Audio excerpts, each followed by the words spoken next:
wanna be the best in the game, invest in my name, check no restraints, I'm obsessed with the pain. I ingest, I retain, assess and I change, possessed by the thought I'll be free one day from society's restraints. Money, clout and fame, mud, disease, a plague. We all love to hate, have to play the game, have to make a name. All our insecurities are on display. This is war with the enemy, think that it was meant to be. Living in a time where disease is on every screen. I won't let them fester me, I know most are festering. Negativity is a plague for the mentally weak. No mercy, all I got is working. Never stop searching, never quite so thirsty. I'm toxic and psychotic, but there's logic, you can't stop it. It's been chronic since I was a boy, so neurotic and chaotic. I'm built to last with the webs I'm weaving. I could change the past with all I'm achieving. Got my foot on gas, never stop competing. If you break like glass, then this life's gonna eat 'em. Make mistakes real fast, then you learn how to beat 'em. If you take off the cast, you can see all the healing. If the pain's in the past, move on from the grave and put your foot on the gas. No, never stop competing, yeah. I've been doing this, I'm on it, I just wanna be iconic. Sipping on a gin and tonic, got me going off when I'm on this topic, yeah. If I ever play, I want it, you know that I'm always honest. Stay away from those who are toxic, keep them out your face, no way, you don't want it, yeah. Don't try to drain my energy, the enemy is everything. It's mentally, unhealthily, spreading like a rare disease. But I won't let it get to me, I don't need your therapy. I can leave a legacy of leading by intensity. Come on, we can fight this, freedom is priceless. Spread just like a virus, living in a crisis. Do you feel courageous? Do you see awesome power of nature, hot excitement of freedom? Because after you get struck by lightning, there's thunder. Yo, what is going on, everybody?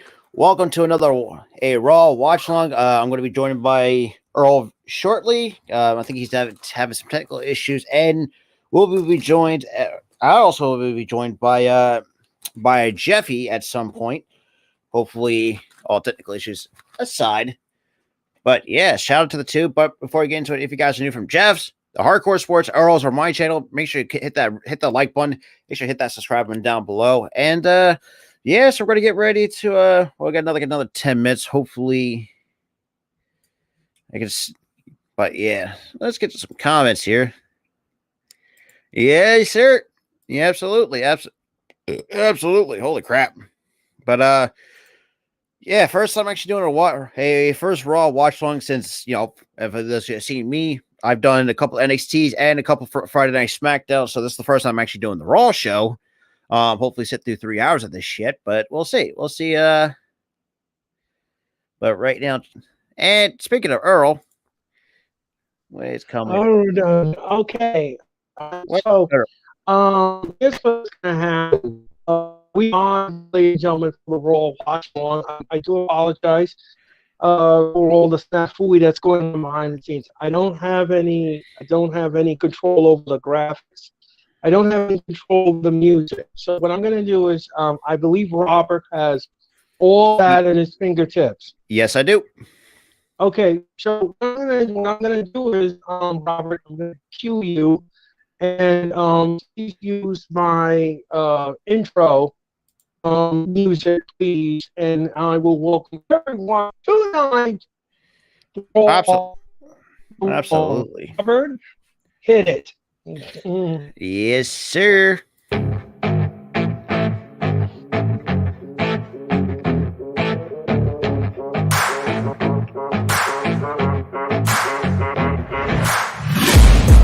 Taking shots at the enemy, I'm gonna make it to the top, leave a legacy. If I got something to say, you better let me speak. Turn it up a new degree, bitch, you ain't seen anything. I pop off with the new rock, electronic, blow the sonic roof up. I'm too honest when I take a few shots. They're too toxic, need to take a new song. Now with the hottest show in the universe, the Wrestling Experience, with your host, Earl Cole. Acknowledge me. Coming at you with all the dope shit, freshest WWE content, and also the AEW. You are now watching The Experience, the Wrestling Experience. Now with your host, Earl Cole.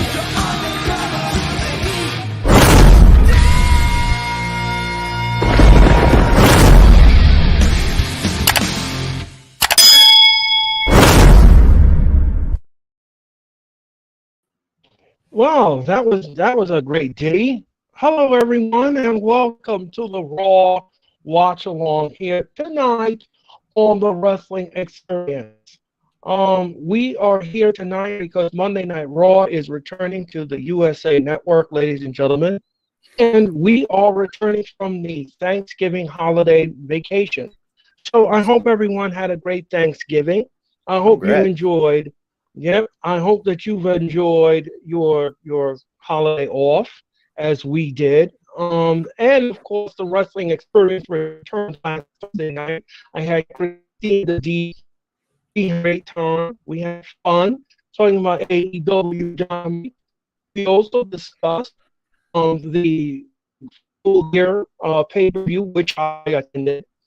So if you want to see the encore presentation of that show, do so on my channel anytime, any place, anywhere. All you gotta do is go on my YouTube channel and click on it.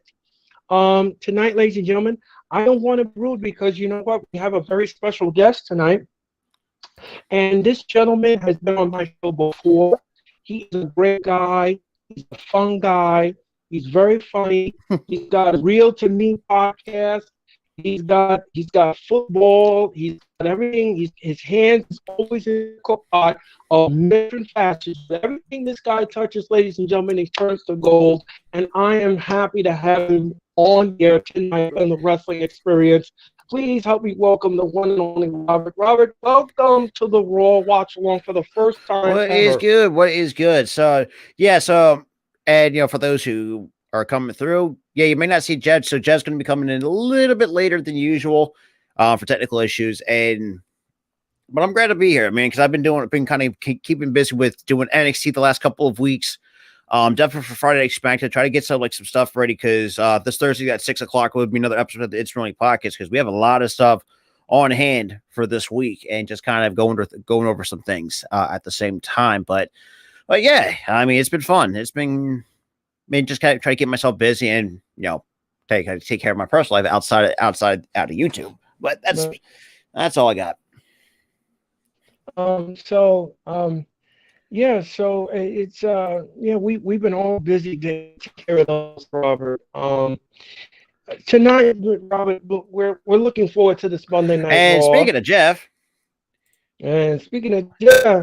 Let's get Jeff over here and Earl up top. There we go. Okay, what up, Jeff? Let me just introduce What up, gentlemen? Let me introduce you, ladies and gentlemen, to my co-pilot. He's fun, he is passionate, and he's a whole lot of fun because he's a whole lot of Jeffrey. Ladies and gentlemen, please help me welcome the one and the only Mr. Jeffrey Jones, my co-pilot for every Monday Night Raw Watch Along. Jeff, welcome aboard, and how are you doing tonight? Well, it's good to see you, Earl. It's been a while since we've done a live stream together. It's been all the way since Survivor Series. Rob, hope you're doing well. We'll see you on Sunday. We'll see you on Sunday. Absolutely. Congratulations at first with Trey Turner. Big good signing with you guys for the Phillies. Yeah, absolutely. Yes. And I hope everybody in the chat's doing well. Yeah, tonight, ladies and gentlemen, before we begin the Raw, we have some explosive announcements here tonight in the wrestling world. First of all, this afternoon, William Regal visited WWE headquarters and Triple H, and apparently the deal is done. William Regal will be going back to WWE in mid-January. He did send a parting shot to Tony Khan, and his quote was, and I quote, "The reason why I left AEW was because the backstage environment was like Sesame Street." Apparently, he's saying that Tony Khan is immature, and his staff is not mature for him. So, therefore, he decided to pack bags and leave.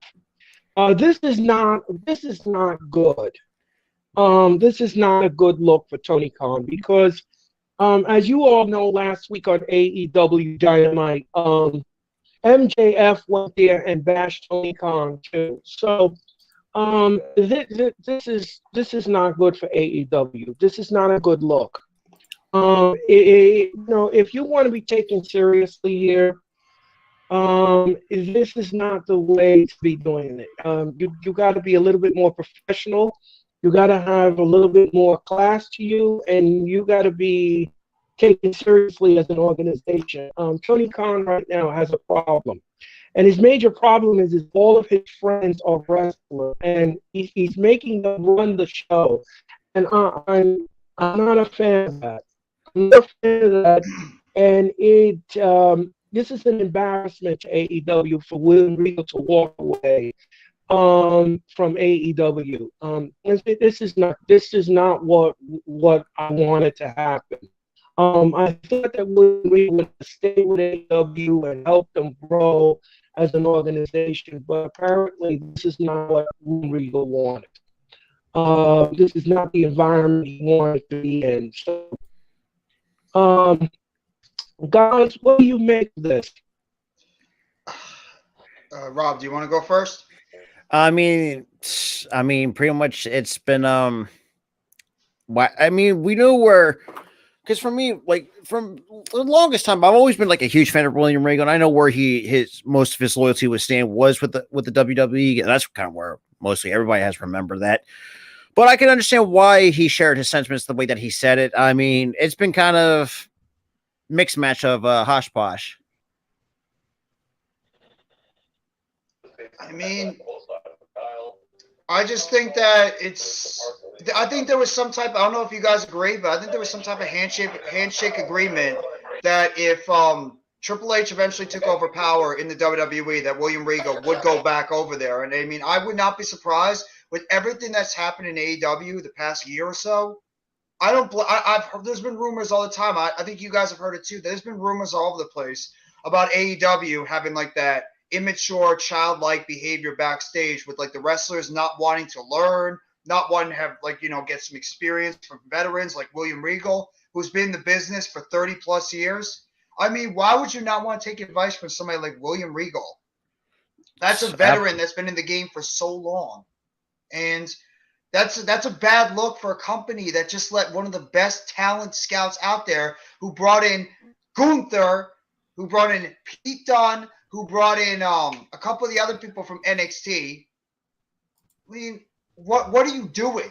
That's not a good look for TK. And if he doesn't start becoming a boss, AEW is going to start crumbling from within. It's going to happen.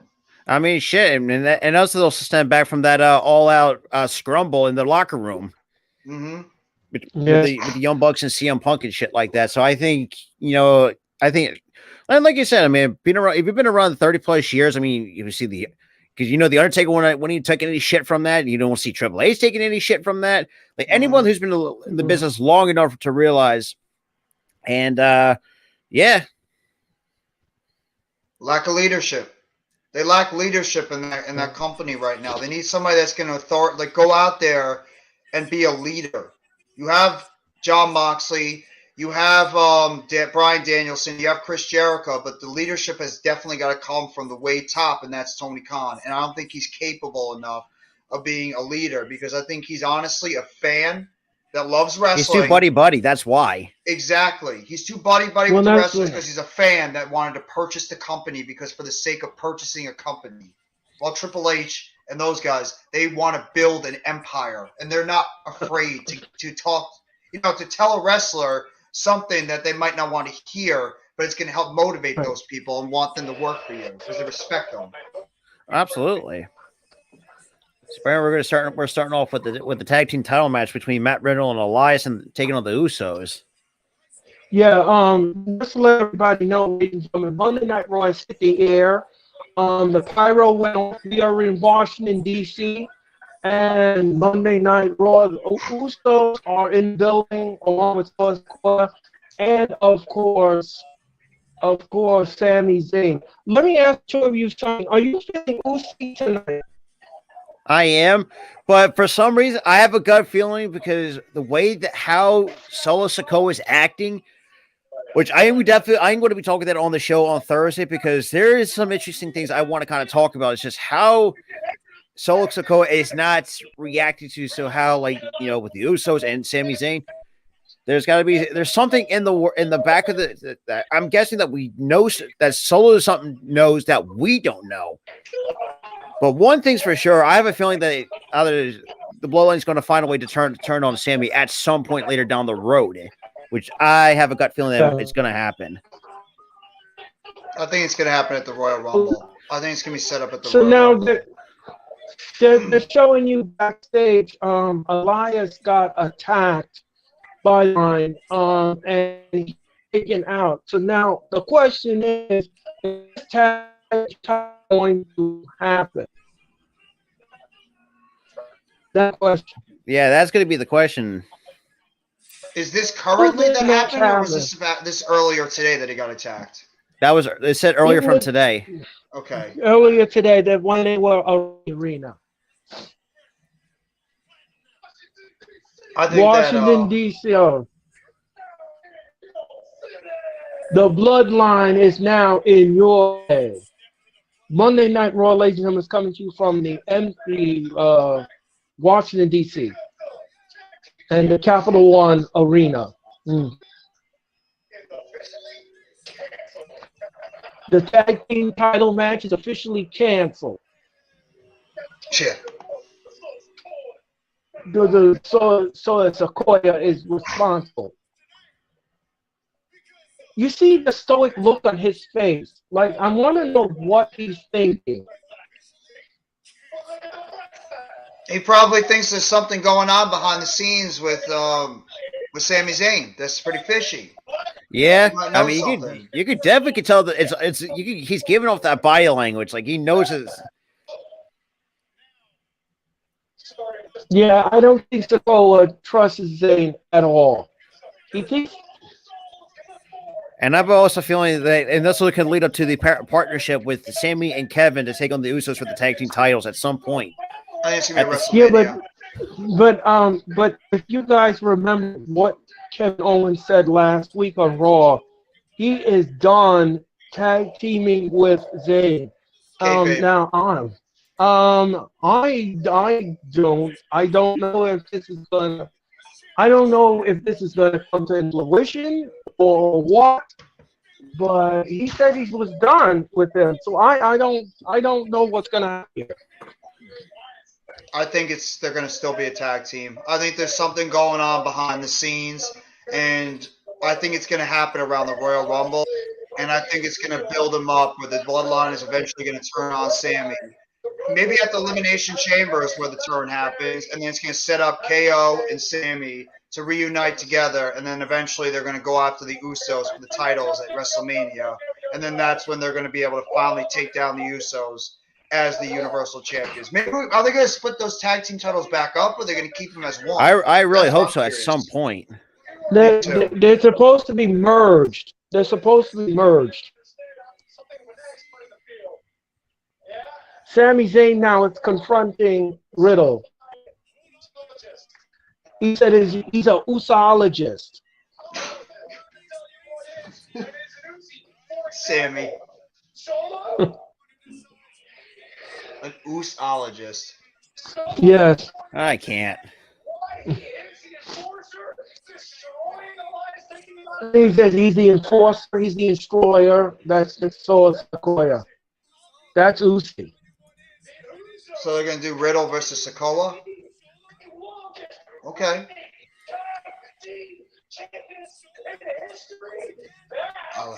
That is Uzi. That is Uzi. That's Uzi.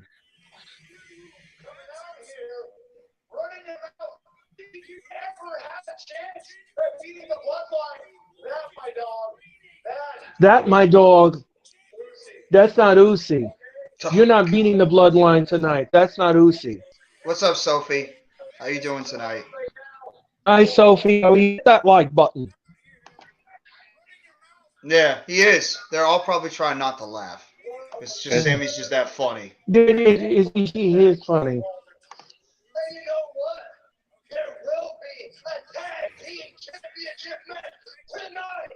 There will be a tag team title match tonight. Riddle says he's going to get another partner. It's not going to be Randy. Okay. Yeah, we don't even know if Randy might even come back or just hang up the boots for good because that's when we've been, which is going to suck though. That's part of most of our childhood. Wait, he's waving somebody. Oh, Kevin Owens. Kevin Owens is his partner. Okay. Now, More intrigue in the storyline. I like it. Yeah, this is interesting. Why is that going to be the best show on the 26th of December? Is there any reason?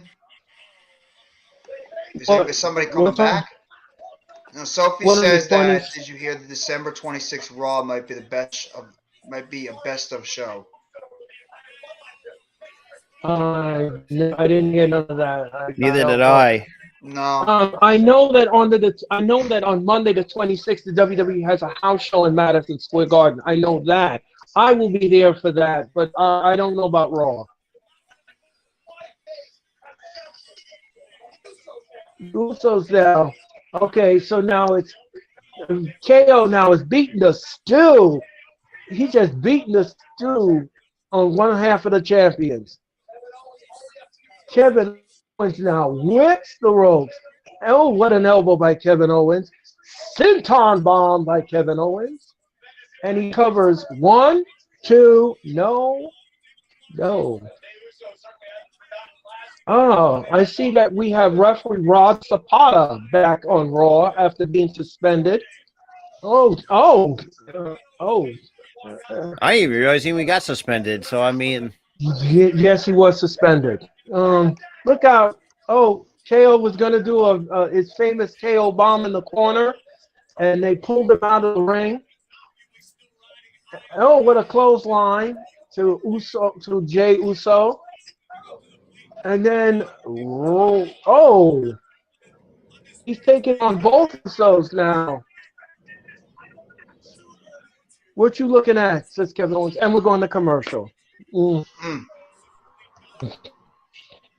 See, the thing I wonder... We're off to a wild start. Ooh. What's going to happen with Matt Riddle then if Randy Orton can't come back? What the hell are you going to do with Matt Riddle? Yeah, that's always the biggest question. I would say this. I would say this. We're going to have the draft coming up after WrestleMania. Take Riddle, and ship him over to SmackDown. Let him fight Gunther. Let him start battling Gunther for the Intercontinental title. Because I have a feeling Gunther will probably still be the Intercontinental Championship at that point. Well, you got to think this. You got to think it's too early, and I think also you also had the World Cup final last week. Yeah, I think Riddle just going to have to wait for that opportunity because I think the first person that's the next in line for that is Ricochet, since one of the World Cup final was to earn the opportunity.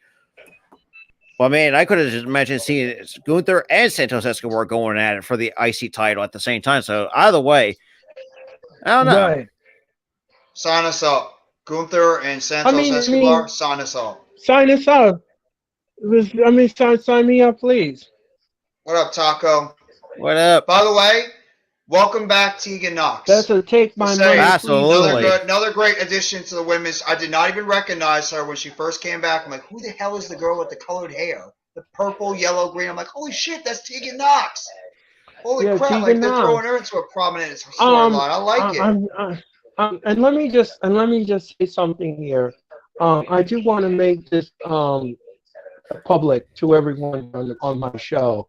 Last week I got accused of this, and last week I got accused of this.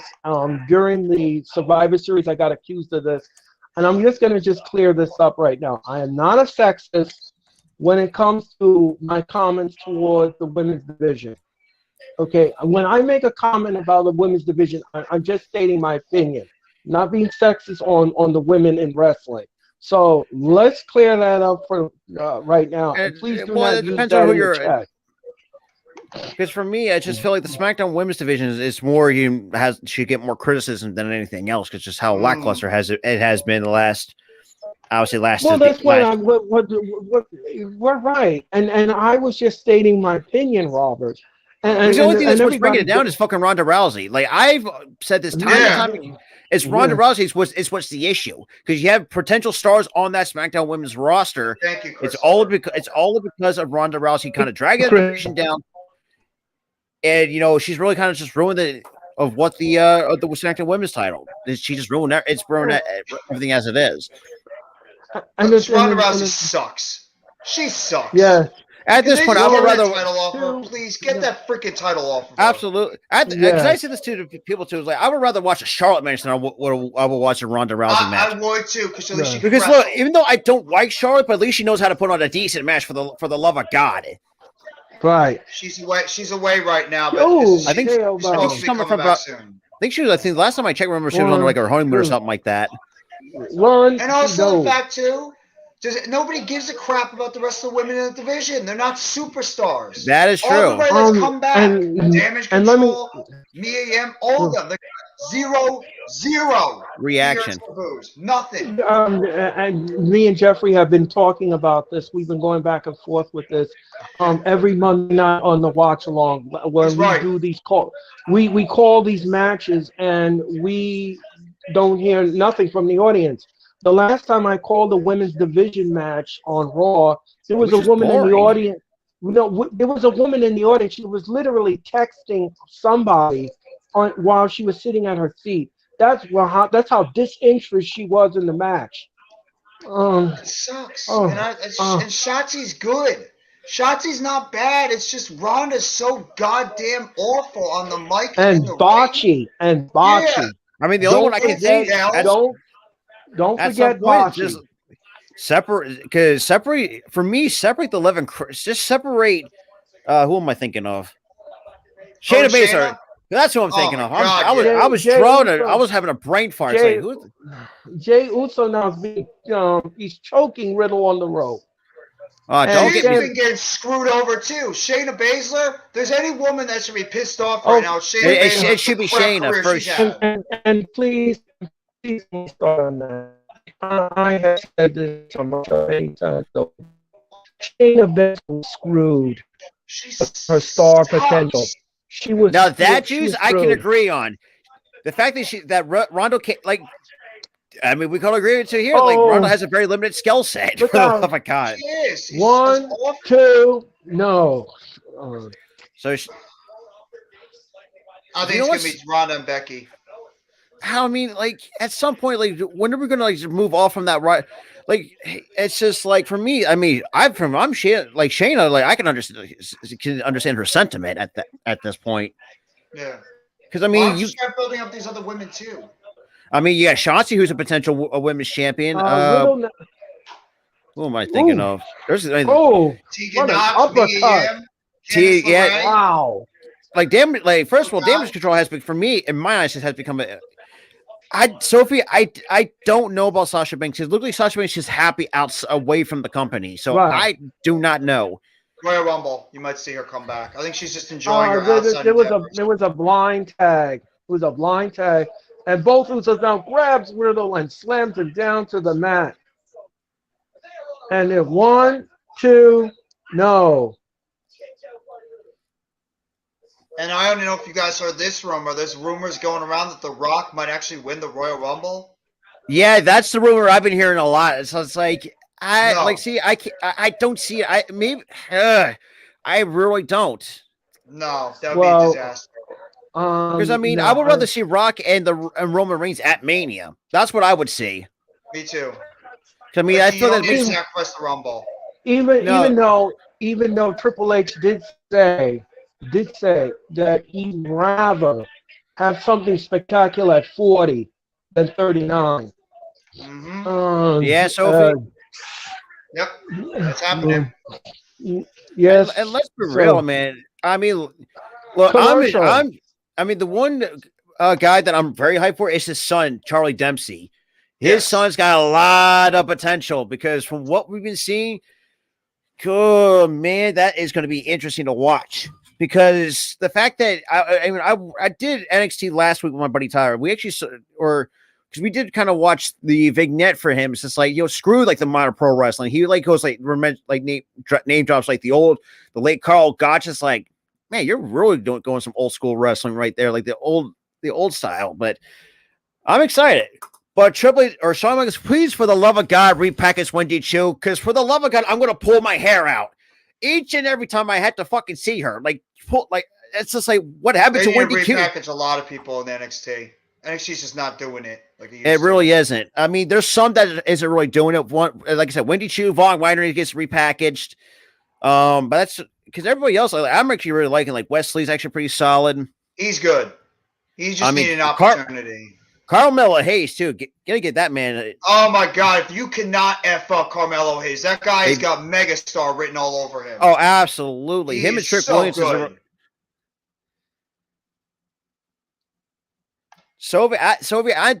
I think we already knew. I think since I don't know about the Black. I don't know about that. I think they're done. Just disband them. That thing has run its course. What else are you gonna do with the Blackpool Thunder? Yeah. Just disband it. They need a mass. I wouldn't say mass fire, but there's certain ones that need to be repackaged. Like I said, my number one is Wendy Chu, because every time I see her in like a fucking onesie and slippers, it's gonna drive me up a fucking wall. It's gonna pull my hair out. She sucks. I mean, like the character sucks, but good lord, it's just the same old bull. It's like, who's gonna take you seriously wearing a onesie? And Mandy Rose, she's not terrible. She's not great either in the ring, but she owns the gimmick and it works. Right.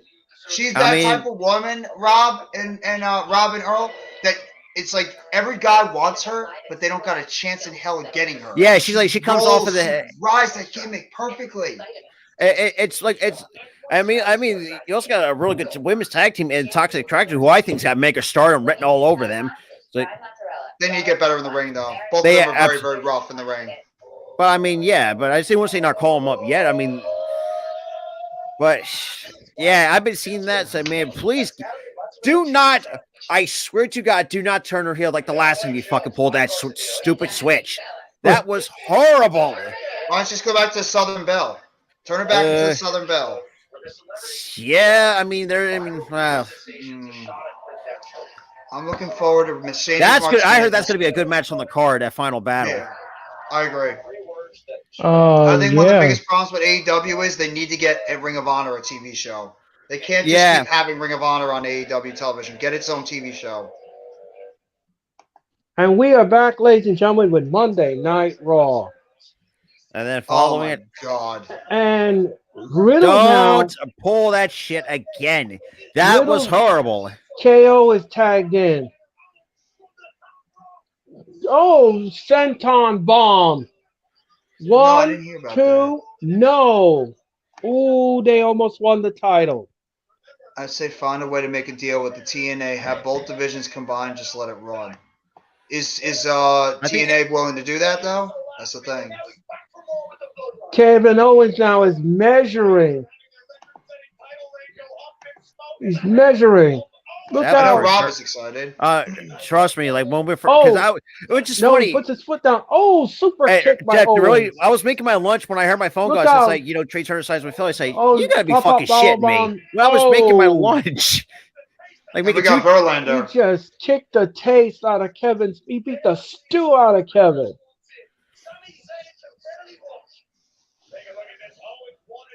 Oh, I don't blame them. They should be sick and tired. Oh, I mean, like, God, it's just like Ring of Honor hasn't really had to been the same, like, before. Like, even though I used to watch some of the episodes on the Fight app, it just has not really been the same at the same time. But yeah, Sophie, I mean, that's a very good question. Like, how many people will care if Ring of Honor does get on TV? I've seen very little at this point. You gotta make the people want. You have to make the people care. You gotta put on a product that's gonna make the people want to tune in. It really should.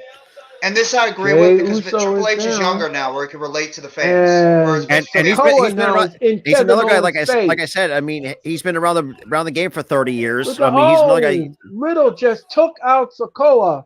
Oh, Kevin Owens just got a super kick. Oh, Riddle now with a knee to the face. All I say is that SmackDown's got a better and he's commentary threatening team. Sami Zayn. Don't get Not even involved. close. Jimmy Luso is legal in the match. Oh, what a super kick! And I here would not comes be the surprised if they come 1D. back. Bang! I mean, those That's are it. Triple H's guys. Yeah, I One, would not be anything surprised with if two, FTR yeah, comes back. three. Usos retain. That's kind of not surprising. No. Yeah, we expected that to happen. It makes no sense. See, it's just like my thing. It's just like because I don't know. Like, do you when you're gonna have these guys drop the title? I just think I think I'd be at Rumble or at Mania. Mania. I mean, they want it on the big stage. Because when eventually Sami Zayn gets turned on, they're gonna want it. Everybody's gonna be so pissed off and so sad, feeling bad for him. That you know what? With this comment, is Adam Cole even going to wrestle anymore? Because there's a lot of comments that he might not even wrestle with the concussion that he suffered. Oh yeah, I forgot about he had to suffer. It was a horrible concussion. Yeah. And not everybody's going back to WWE. It would make no sense. You can't flood that roster back up too. What you're going to have the same problems that AEW have. If you try to have everybody come back, you can't book everybody strong. So some will stay in AEW. I mean, well, and there's some that might go to Japan or go to Impact because there's other companies out there outside the WWE and AEW. Exactly. I mean, and look at Joey Janela. Look at GCW. Like he's killing it on GCW. Adam Cole comes back. So it's a caller.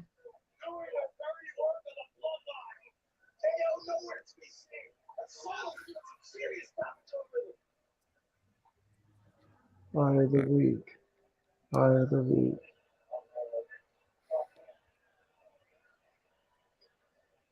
So it's a call. Oh, Samoan spike to the throat. Oh yeah, that's right. I think today marks 13 years since Umaga passed. That's fucking crazy. I still remember watching him when he was Jamal. Oh God, with Jamal and Rosie, the three, what the hell was it? 3-minute warning. 3-minute warning. That's what it was. And before I think before they turned Rosie to that and stupid he ain't series. done. Absolutely.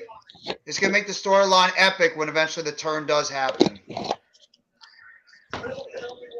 I think they're setting it up around, I loved Umaga. Umaga was such a great character, and Armando Alejandro Estrada, his manager, God, was awesome too. He was funny. I don't know how old he was when he passed. I can look that up. He might have been in his late 30s, early 40s. Mike check. Umaga was. Give me 1 sec. Oh, we can hear you clearly, Earl. He was 36. Holy shit. Hello? Yeah, we can hear you. But I think, Horror, how about Test? I mean, Test didn't even reach 40. I think he was 35. Damn. Oh, my God. Hello? Oh! Oh, good night. Good night, Riddle. Yeah, Riddle, man, took us. Oh, yeah, Carchi looks like a young Umaga. He look at it. Yeah. Oh, that's right. God, 33. What the hell? Yeah, he came back later on. He actually came back to WWE for a second run when he was in ECW. Oh, God. Trust me, I actually watched every single episode of that, and that was fucking horrendous. I tried to. It was not. Oh, God. It was brutal. It was just so bad. Horrendous. God, I mean, like, there were so many different conflicted storylines. I mean, the Mike Knox storyline, that was kind of pissing me off. That was kind of weird. You added a young CM Punk in there as well with the love triangle bullshit that was going on. Remember Kelly? Oh, my God. Included? Almost got to pull a stripper move in 2006. Good Lord. Yeah. That's what she probably pretty much was brought in to be like that. She's brought in to be like that quote-unquote stripper. Yep. And that's the only reason why she was brought to WWE. I thought she sucked. She was horrendous. I watched the WWE version. Yeah. And it still does. It's like, you know how bad it. Look, if you not watched the original ECW, like the fan base in its entirety is a whole different animal. Like they will let you know, like if you don't like the God when Taz in his prime, you still had Raven at the time, the good old Dudley Boys. Oh boy. Though I will say, both ECW, One Night Stand, 2005, that was great. Especially 2006 were great. Both of them were phenomenal. I mean, the fact that probably the 2005 with that promo is just like, I was like, oh God, Paul Heyman knows how to cut one better than anybody. He does. The dude is an architect when it comes to wrestling. In 2006, Cena and RVD. If Cena wins, we riot. RVD is just, dude, God, RVD was just criminally underrated. He was. He was the first one of those guys that could really be an extreme high flyer that you see all these guys following suit. RVD was the first originators of that years ago. Absolutely. Along with Ray, along with the Hardy Boys, obviously Edge and Christian. Dude, that would be fucking phenomenal.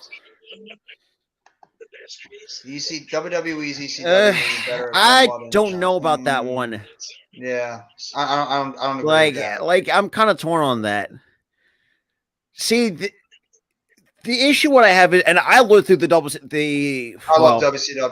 I was in towards like the early days, but I remember like during the Monday Night Wars, when the NWO was already formed, you still had other guys there.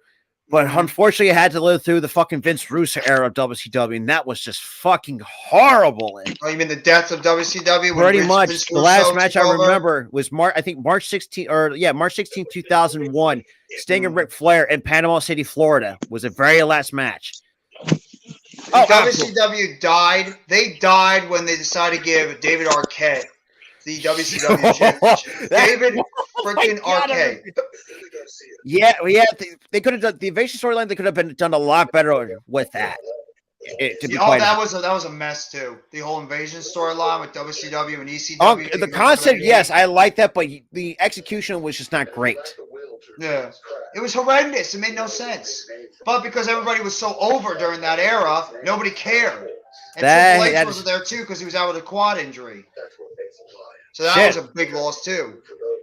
Yeah, I mean, and I actually watched a couple of videos where, like, where Triple H had some instances where he hasn't been known to bury superstars because of his backstage politics and bullshit. I forgot. I mean, I completely forgot. But yeah, shit. That was or don't forget about the time when Triple H, Vince McMahon, and Stone Cold Steve Austin, they formed the two-man power trip together. Yeah, I forgot about that.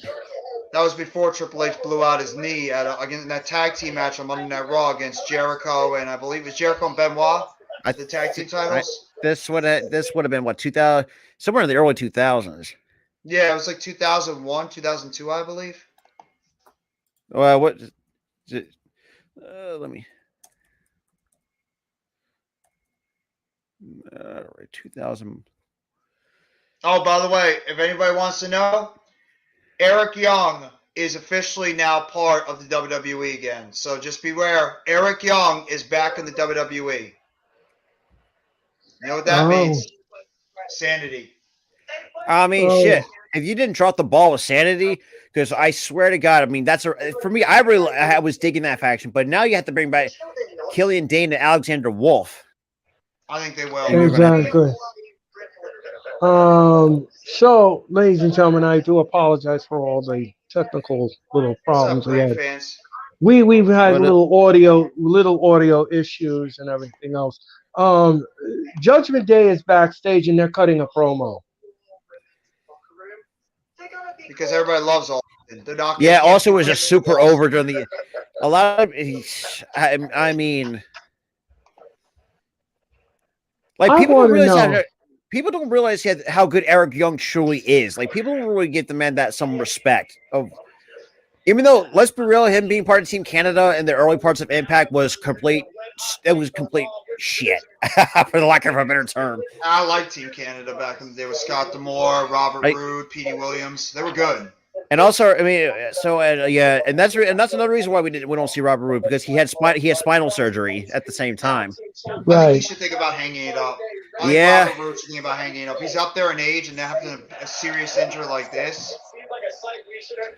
I mean, you're not going to see him for maybe around a year. I think you could probably make the same argument with Randy because Randy's also is pushing 40. Randy's actually in his mid-40s. He's getting close. Holy shit, is he really that? Whoa! Yeah, wow, up there. That's crazy. So moments ago, ladies and gentlemen, we were watching what happened with the Usos after they retained the tag team titles and the way they decimated Riddle. And the crowd loved the bloodline, who is over. The faction is over. Sami Zayn, Kevin Owens chasing the bloodline out of the arena. And Sikoa with the Samoan spike, which reminds me of Umaga. That Samoan spike. Then he did the Umaga again with the steel chair and the butt to the face with the steel chair. So that's basically what's been happening. Riddle been taken out on a stretcher, and typical WWE, they always say he's going to a local medical facility. Didn't they say hospital this time? No, they said medical facility. Which is typical WWE language. I think you're getting them back too. I think you're getting the Hurt Business back in the future. Just to let everybody know, we want to welcome you to Monday Night Raw and the Raw Watch Along here on the Hardcore Sports Network. Please subscribe to Robert's channel. Please subscribe to Jeffrey's channel, and please subscribe to my channel. And please hit that like button. Hit the like button on Jeffrey's channel. Hit the like button on Robert's channel. And hit the like button on my channel and the Hardcore Sports Network. And we are officially 2 subscribers away from 900. There you go. And of course, we get the Poker Invitational. Oh, what the hell? No, the JBL backstage. Why the hell does this give? This gives me fucking old APA vibes. This is what he's giving me with the backstage poker segment. Look at Otis. Otis is in there eating food. He's got the thing over there. Oh yeah! This is ridiculous. And we got Mia Yim back there. Let's see what we got. Dexter Loomis is in the poker now, and he just put down the bag of money. It's an invitation. I did not invite. Well, Tamina's still around. Shit, I thought they got rid of her. And Dana Brooke. I say, what the hell are they doing there? I got a Louis Vuitton bag full of money, and you got wrestling. You got the OC back there. You got the Alpha Academy. You got Baron Corbin. Honestly, for the love of God, can we bring back the Lone Wolf gimmick for Christ's sakes? This, you know something. I'm just gonna say something here. Because you know I sometimes I am the voice of reason. This segment is ridiculous. It really is. I appreciate that, Sophie. I'm sorry. This serves no value to the show whatsoever. It really doesn't. Here comes Bailey, ladies and gentlemen, and Damage Control. Here we go. Here we go with another women's division match. Now let's see what the crowd does with this show. Threat match, I think. Yeah, this is a triple threat. I think 1 or 2 triple threat matches, if I'm not mistaken. Yeah, the next one is next week. I think it's just Bailey, Nikki Cross, and Alexa Bliss, and the other one is Becky Lynch. It's Bailey and Rhea Ripley and. Who's the third one? Oscar. Oscar. Well, we all know. We all know. Rhea Ripley will become the #1 contender for the Raw Women's title, and she will challenge Bianca Belair at the Royal Rumble. That is the road I think the WWE wants to travel on. We are getting both triple threat matches tonight. They'll probably save one for the second hour or maybe even the main event. Yeah. Oh, and here comes Becky Lynch. Here comes Becky Lynch through the audience. Hiya, pal. Here comes Becky Lynch. Hey, Bailey. Hiya, pal. She's coming through the audience. To be honest, I would have Nikki Cross win. Yeah, I would definitely agree with that. I'd rather have Nikki Cross win the match. I would agree with that assessment. Which, ladies and gentlemen, which will be many of times that I'm going to say that in my show tonight. I mean, our show tonight. Excuse me.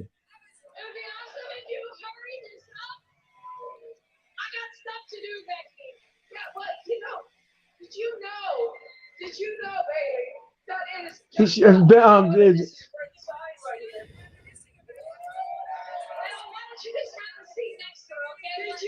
also know that it's been over 3 years since we faced each other one-on-one? You know, it's been over 3 years since we faced each other one-on-one. That's criminal. That's crazy. That's insane. That's criminal. Well, you were here, and that's fine. And then through the Thunderdome because they era. need big stars. They want to have bigger stars right now to get this women's division going. Right now, Candice LeRae and Mia Yim aren't there yet. You have to build them up. And then I came back and you were gone. And then I was gone. Do we all know the history, Becky? You keep repeating yourself. I'm about to win a triple threat match. You don't need to tell me our history. You don't need to tell me our history. You don't need to tell me anything. It doesn't matter, Becky. It's in the past. You're coming down these stairs. You're interrupting matches. You're interrupting my stories, my magic. My magic.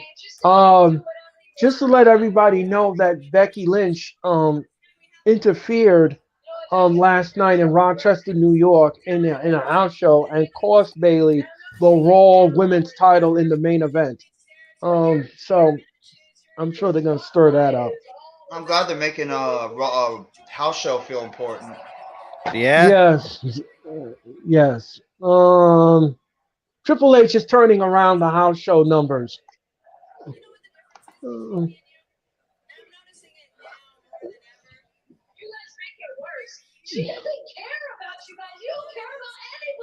You don't care about anybody else but yourself. You don't care about the audience. You don't. Yeah, I care about the WWE Universe. I care about the okay. And that's exactly what. While you've been gone, I've been caring about the WWE Universe. Well, Damage Control right now has been booked into purgatory, so I don't think she needs to talk. But anyway, I digress. That is true. That is true. Sure.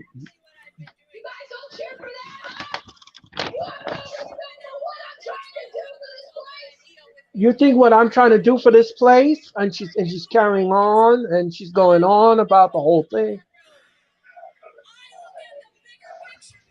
Right now, ladies and gentlemen, Becky Lynch and Bayley are in the ring, and they look like they want to fight. No, they haven't explored this feud yet. Not at all. No, they haven't. But 2/3 of Damage Control have been successful. Becky Lynch is correct with that. Except you, of course, who keeps screwing up. I hope you win your match tonight. She pats her on her shoulder. And makes some more history. And you'll be woman enough to face the man. So I think Becky Lynch is challenging. I think she's challenging Bayley, and I would sanction that match at the Royal Rumble. And here comes Rhea Ripley, ladies and gentlemen. So this is Rhea Ripley. Remember, ladies and gentlemen, let me explain something to everyone. In a triple threat match, there is no disqualifications, no countouts. The only way to win the match will end if one woman pins the other, and we get a winner. Yep. That is the only way this match will end. You got Becky and Rhea staring each other down too. Yeah.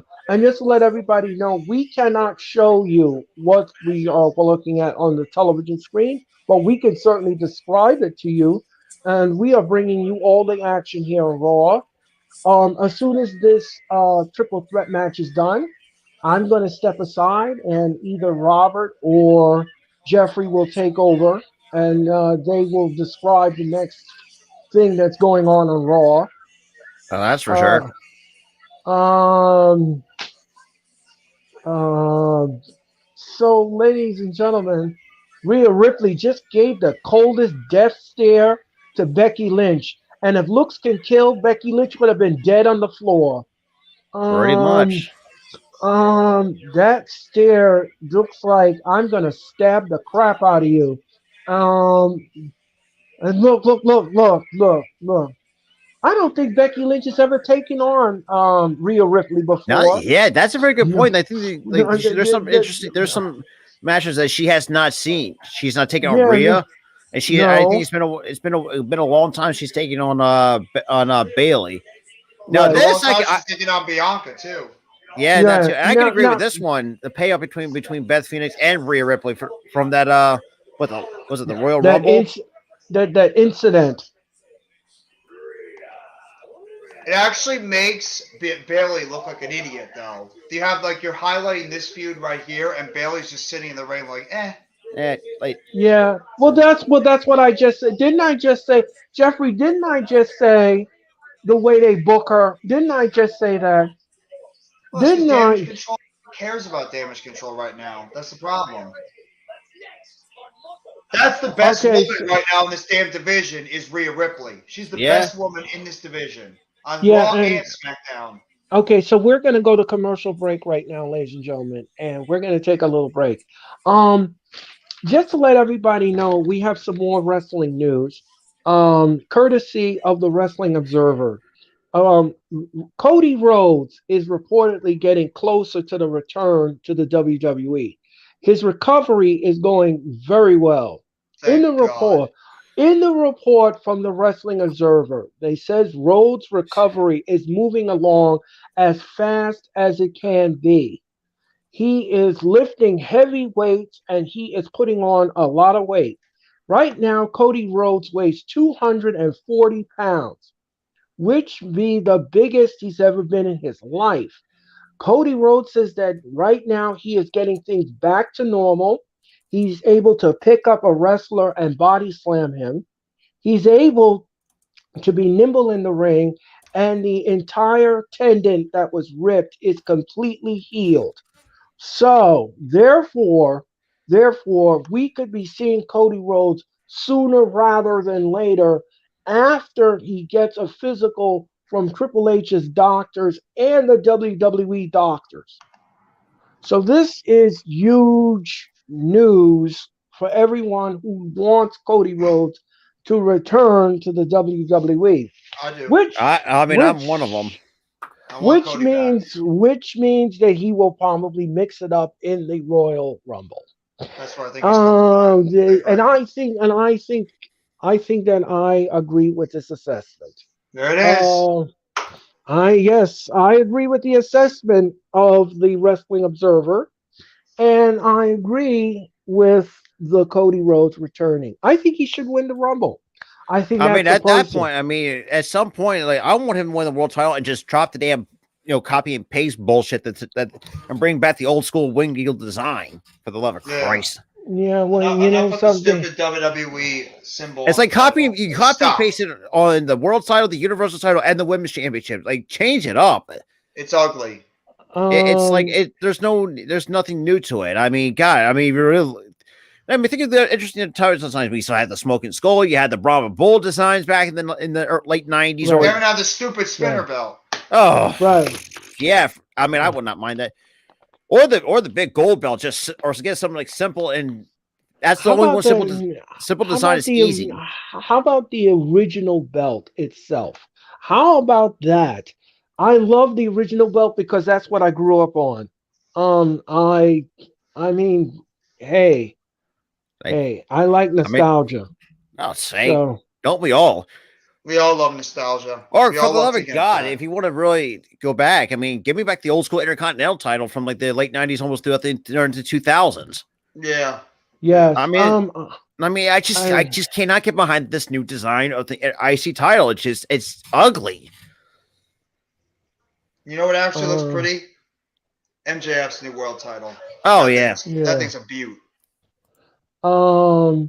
Just to let everybody know one thing, I want to let everybody know that on January the 23rd, 2023, Raw turns 30. Shit. Raw turns 30. And because Raw turns 30, ladies and gentlemen, I have a very special announcement. On the Wrestling Experience, we are going to have a round table of guests for Monday Night Raw Talk. And we're going to talk about what we liked in the past 30 years of Raw and what we didn't like currently in Raw. So please tune in for that. That's going to be in January. I'm looking forward to it. I'm getting the guests together, and we're going to have a lot of fun with that. Because I grew up on Monday Night Raw, ladies and gentlemen, as everybody knows, in the Manhattan Center. I used to wait online, and I used to shake Mr. McMahon's hand. And when he used to come through the Manhattan Center, and I never forget the night he told me, "You're in for a treat, kid." And I'll never forget that. I'll never forget those moments. Raw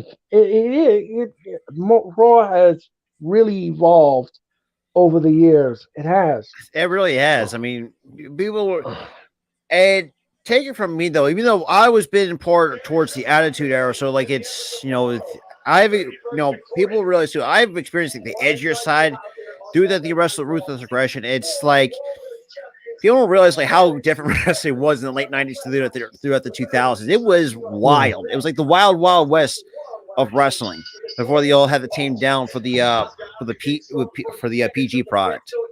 Right. Okay, we are back with Monday Night Raw, ladies and gentlemen. The triple threat match is on the way.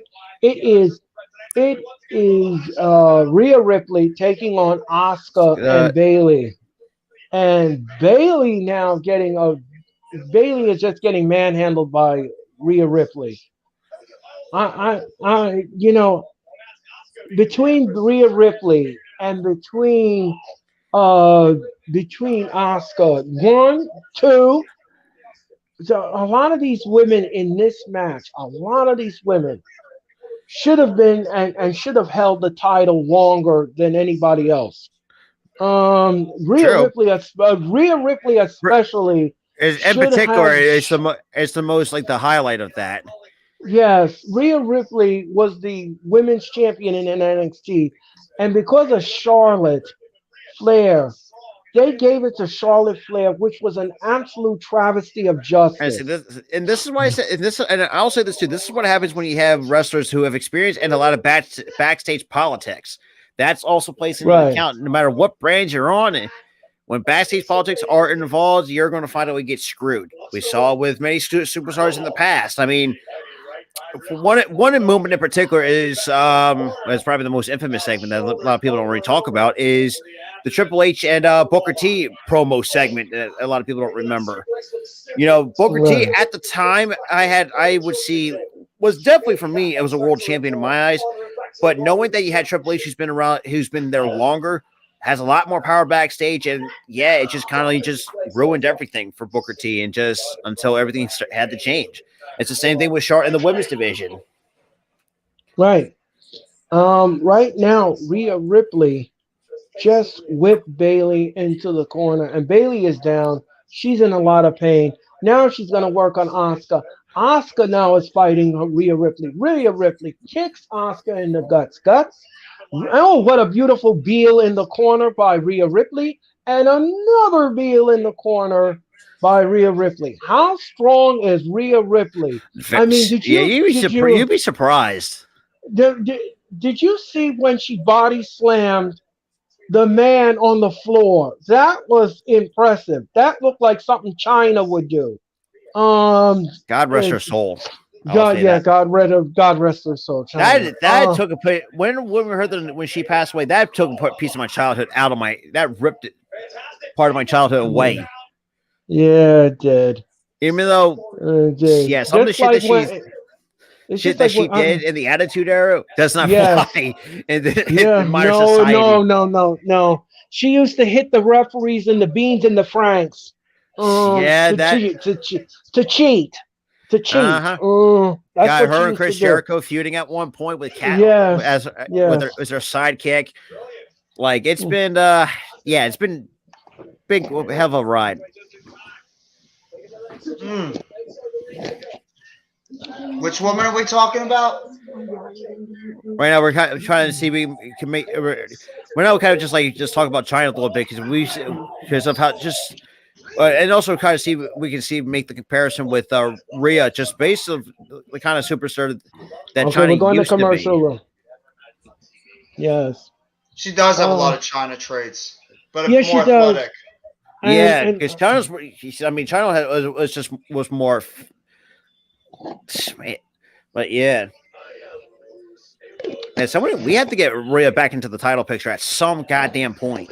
I think they're saving her for WrestleMania. I think they're saving her for WrestleMania. It's just like Shayna Baszler. And Shayna Baszler is another one.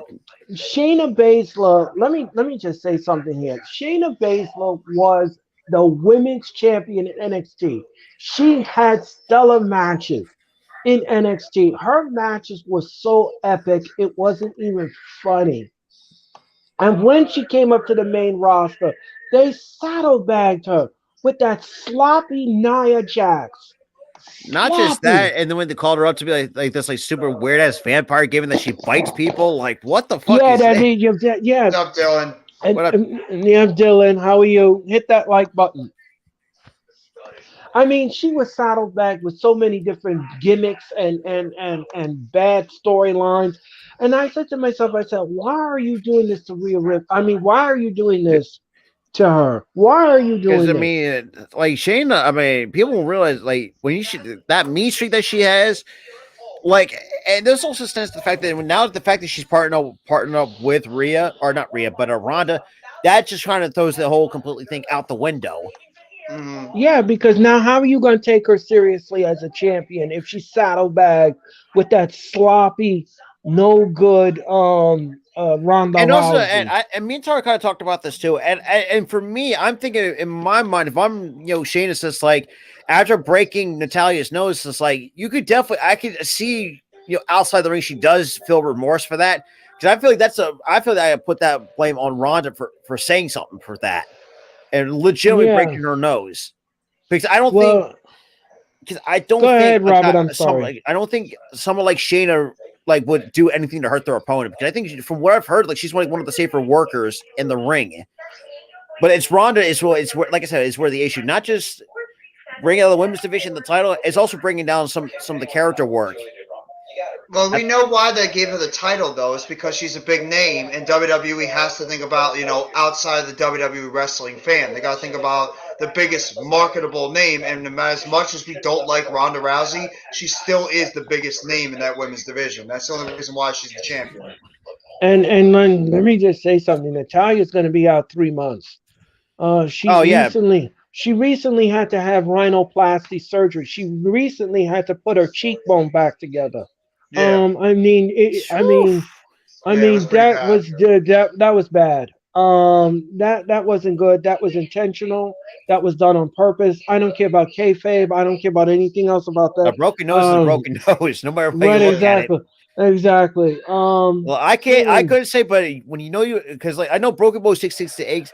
But like I said, I never broken my nose before, so knock on wood for that. But I've broken a bone before, and it's even though it's 6 to 8, it's like pretty much it sucks. It's for me, it was a hammer bone in my hand, and I still have the new bone. Actually, when I had the push it into place like that and just let it heal for 6 to 8 weeks. See my pinky? It's bent up because I broke it a couple of times. It doesn't even stay straight. But yeah, did you put a steel plate in the pinky? No, I didn't put anything. No, for me, it was just natural healing. Just let's do. And this is what I think is too. And that's another reason I think that could somehow hang up the boots, and that's Natalya could be another one that could hang up the boots. I mean, she's already. She's done so much. I mean, I mean, at this point, would you put her in the? Would you even put her in the WWE Hall of Fame? Because I know I would. She's a Hall of Famer. She's definitely going. I mean, everything she's done with and you know what she stood for, especially for the Hart family. Right. Rhea Ripley tried to splash Asuka. Asuka moves out the way. Asuka's gonna probably think about retiring soon too. She's up there in age. Yeah, I forgot. Yeah, she's in like her shouldn't be pushing 40. Oh, that's a botch. I think she's over 40. Oh, she slipped off of Bailey. That's a botch. Asuka now. Asuka messed up the move, but she still recovered. Oh, and she takes down Bailey. She's 41. That's that. Oh wow. That's crazy that she doesn't look like it. She's still at a top level, even at her age. It's incredible. That's crazy. A lot of these people are a lot older than you think. Even the men, they're in their 40s and they're still performing at a high level. Like I know Randy is really starting to show his age. I know his age starting to show. Yeah. Yeah. Plus that WWE schedule. He's been working that for over 20 years. That's going to eventually take a toll on him. All these other guys. Asuka's 41 years old. I still can't believe it. She looks like she's in her early 30s the way that she looks. Roll up 1, 2, no. And it's crazy just how of Rhea Ripley's progression. You know, like from a blonde when she was a blondie and during the Mae Young Classic, and then just become what she is now. Because the only reason why she changed her look is because a lot of people thought because of her look, her size, and everything, she was another Charlotte Flair. So they had to change her look. So she wanted to be like a Charlotte Flair clone. Oh, what a headbutt! The fact that she's at 5'7", that's fucking nuts. She's huge. She's the perfect. Her and Bianca are the perfect two people you want to build your women's division around. Oh, absolutely. Everybody was like saying, "Is Rhea a man? Is that a man?" And I was like, "No, that's not a man. That is a woman. That is not what you think it is." She's a kid too. Rhea's in her 20s. She's 26. Yeah, she hasn't even hit her prime yet. I mean, the one note that's already hit. I don't know if you saw this yesterday. That Bianca Belair, she also did place first in the second and the bodybuilding competition. Yeah, Bianca Belair is a freak of nature. I mean, that woman is incredibly scary with her talent. Especially, Bailey now is backing off of.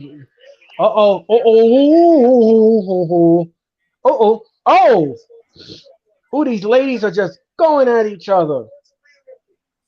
Now, I cannot tell at this point, but is the crowd into this triple threat? It sounds like it. Okay, well, then we got a first. Asuka just takes down both of them. 1, 2, no. No, she covers them both. 1, 2, no, not today, not tomorrow, not anytime soon. Man, it's taking shots to the guts. Wow, man. Look at that! Look at the crowd in Washington tonight. They really all came out for Monday Night Raw. We want to welcome you all to the Raw Watch Along here in the Hardcore Sports Network. Please subscribe to Jeffrey's channel. Please subscribe to Robert's channel. Please subscribe to my channel.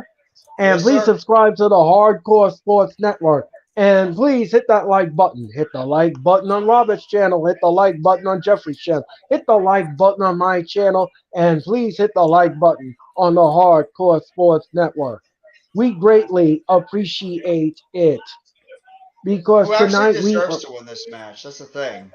I say give me Rhea taking that. I'm gonna go with Robert here, and I'm gonna say Rhea or Asuka, one of the two. Right. Would it be surprising if they give it to Bailey and you have Bailey and Becky in the finals match? I wouldn't be shocked about that. I would shout you out on Twitter if that happened. I think they're saving Rhea. I think they're saving Rhea and Bianca for WrestleMania. I don't think they want to blow it off that early. Right. We have to wait and see what goes on here. Yeah. Because the only person that looks like they got a shot at beating Bianca Belair legit is Rhea Ripley. Yeah. Right. Um. Oh. She's wailing, fly. She's trying. Oh. With a Macho Man elbow, Bailey comes down. One, two. Bailey just trying to steal it, and she doesn't. Mm. They're letting these women go. Yeah, I like this match. I like this match. It's very hard hitting. Absolutely. It's very physical. And if you like that kind of match, then this is for you. Doesn't surprise me. You got 3 terrific wrestlers in there with Rhea, Bailey, and Asuka. Belly to belly. 1, 2. No, Rhea Ripley breaks it up. Mm. Yeah. I think Bailey should win, and Asuka has to get pinned. Protect Rhea. Yeah, Okay. true. I can get behind that. I can get behind that too. What I would do is I would throw Rhea out of the ring. Yeah. And then Bailey hits a belly to belly on Asuka and picks up the victory. Either one of them. Either one of them and picks up the victory. Oh. Yeah. Asuka's bulletproof. She can afford the 1, loss. 2, right. She can take the L. But Rhea, though, you cannot make Rhea look super terrible. No. You can't get pinned. She has to look strong. She has to look strong, so she can't get pinned in this match. You don't want to see that. None of us want to see that. That's wrong booking decision. Look out. Oh, Rhea went for it all, and the pool was empty. Now, Bailey now belly to belly. No, Asuka rolls her up. 1, 2, no. Oh, back fist. Asuka.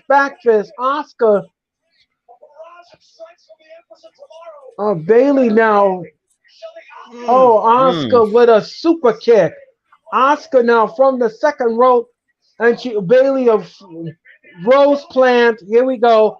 Bang! Just like Jeffrey said.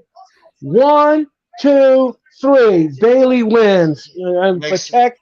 And Jeffrey called it. Jeffrey called it. I mean, it's common sense. Jeffrey, what up, Afakazi? And shout out to a fellow Australian in the building going for Rhea Ripley. Jeffrey, do you want me to get your crown now or later? I'll take it in the mail, please.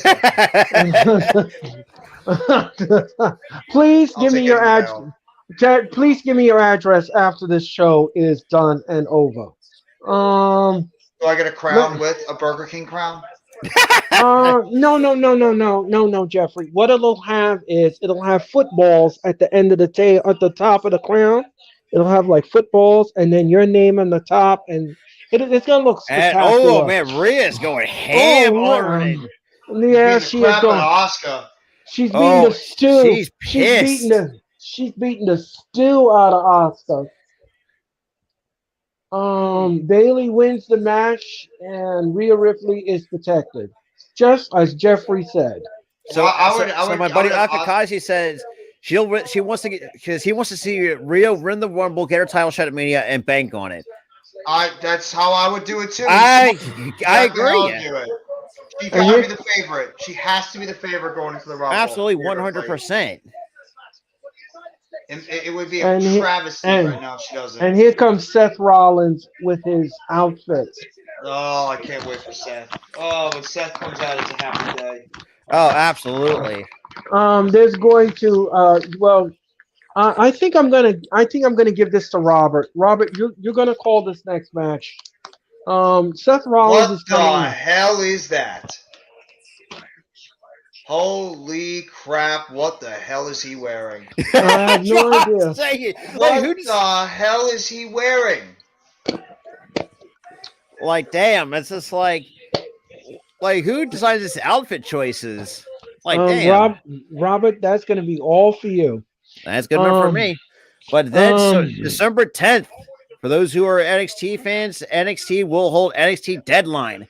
And you got the Iron Survivor Challenge. So it's like a gauntlet match to get to be number one contender for either the men's, you got the NXT title, and you got the women's at the same time. Then Braun Breaker Honestly, that God, when used right, I think you got a world heavyweight champion right there on your hands of how everything is going on. With Braun Breaker or with Apollo? A Braun Breaker in NXT. Oh yeah, he's the I think the next big star they're trying to groom together when eventually Roman Reigns moves on God to damn become it! a movie star. Is he wearing something from Becky's closet? Probably. That jacket looks so goddamn small on him. It does. It's just really weird. I'm not. I am not. Let me tell you something. I'm not going there. I refuse to go there. Jeez, with ladies and gentlemen, you are watching the Raw Watch Along, and we are in commercial break. We are on the road to the Royal Rumble in January, but before we get there, we got to do some watch alongs first. Yes, sir. Next Monday night, ladies and gentlemen, the Raw Watch Along returns. And then Jeffrey and I, we will conclude the Raw Watch Along on December the 19th. It will be our final Raw Watch Along of 2022. Jeffrey and I are going to sit down. We're going to do a little retrospective. We're gonna say what we liked about Raw this year, what we didn't like about Raw. Where do we think Raw is going to head into the future? All of that and so much more on the Raw Watch Along's final edition on Monday, the 19th of December. And remember, ladies and gentlemen, the wrestling experience comes to an end in 2022 on Thursday, September the 22nd. It will be my final show of the year. So don't forget, we have the Raw Watch Along. What up, AK? AK, what's up? AK, what's up, my friend? Afakashi says, who do you hope it... Cody. Yeah, Cody. I think Cody's the obvious choice because, I mean, the way how everything is going on, yes, and he's kind of missed some time with the pectoral injury. But, I mean, you really have to... And he's another one I think that should be at least bulletproof for the time being, is Cody Rhodes. Because, I mean, I feel like he's... passed away? Holy crap. I didn't know that. I'm sorry. Yo, what up, Blaze? What's going on, Blaze Radio.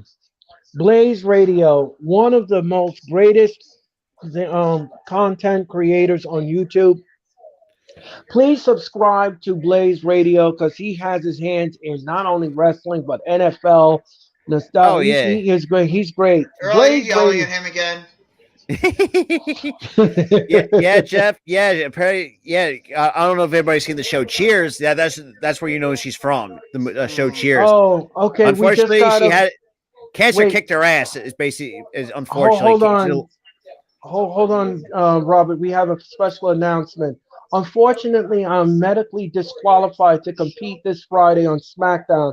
I don't like to miss the show, but unfortunately, I have to. Drew McIntyre has been out of Friday night SmackDown. He is no longer going to be appearing on Friday night SmackDown. He is medically unable to compete.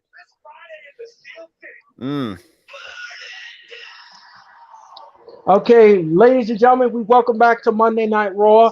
Robert will be calling this next event. And Robert, so Friday Night SmackDown, you got the Brawling Brutes, Sheamus and Butch taking on the Usos on Friday Night SmackDown.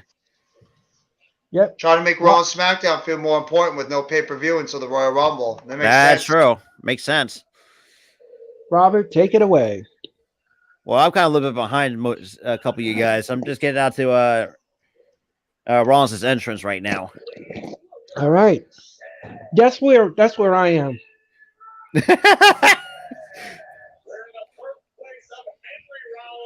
Look at that. Look at that outfit. Wow. Yeah, tell me about it. Where did he get that from?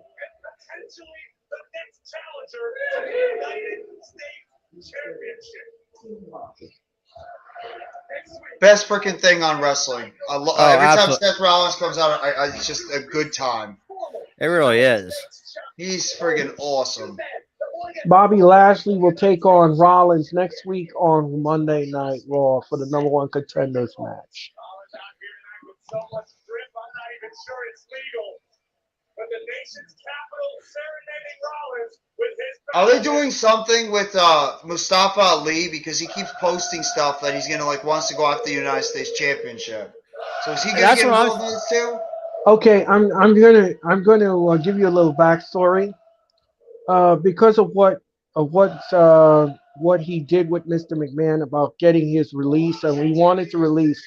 Triple H is piggyback off of Mr. McMahon, and he is punishing Mustafa Ali for speaking out against management.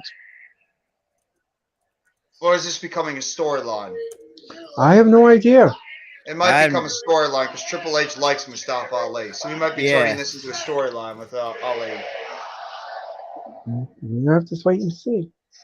And this, I agree with Afakazi. Like Austin Theory has, and not just having the briefcase, but the character worked better with Austin Theory. He's got more of that edgier, like a mean streak to him, which I really starting to like. Yes. The phone gimmick thing was not working. It was hurting his character. He needed to change it up. And thank you Triple H for doing that. Yeah. Yep. Thank you Triple H for changing a lot of gimmicks. Look what he did for Nikki Cross. Yeah. Look at Dominic Dijakovic. Look how he looks in NXT now. Yeah, now it's Dijak. You're giving that Terminator vibes. Yeah, he looks fucking awesome. Shotzi Blackheart got her tank back. Not to mention all the people he's bringing back to to Monday Night Raw and Friday Night SmackDown. Yeah, to take care of business. Absolutely. It's the gift that keeps on gifting. I'm wondering who's coming back next. Hey, we're gonna have some fun tonight. Mm-hmm. Is everybody having a good time tonight? Know what it is for me. I think so far it's been a really good show so far. It's been a solid show. Except for that poker segment is where that should never been added. That was a hell of a women's matchup that they just had earlier. I won't tell you who's coming out. Man, it's just crazy how over Seth Rollins truly is, especially in the. I'm really digging this visionary character, this version of Rollins. This gimmick is amazing. The gimmick is amazing. The theme song is amazing. It's really hard not to get behind Seth Rollins. Oh, here comes Lashley. And Bobby Lashley's coming. Can you get behind Bobby Lashley? I don't know. Her business, yes. Her business, yeah, I'm with Jeff, but as a solo, not so much. No. Because it's like...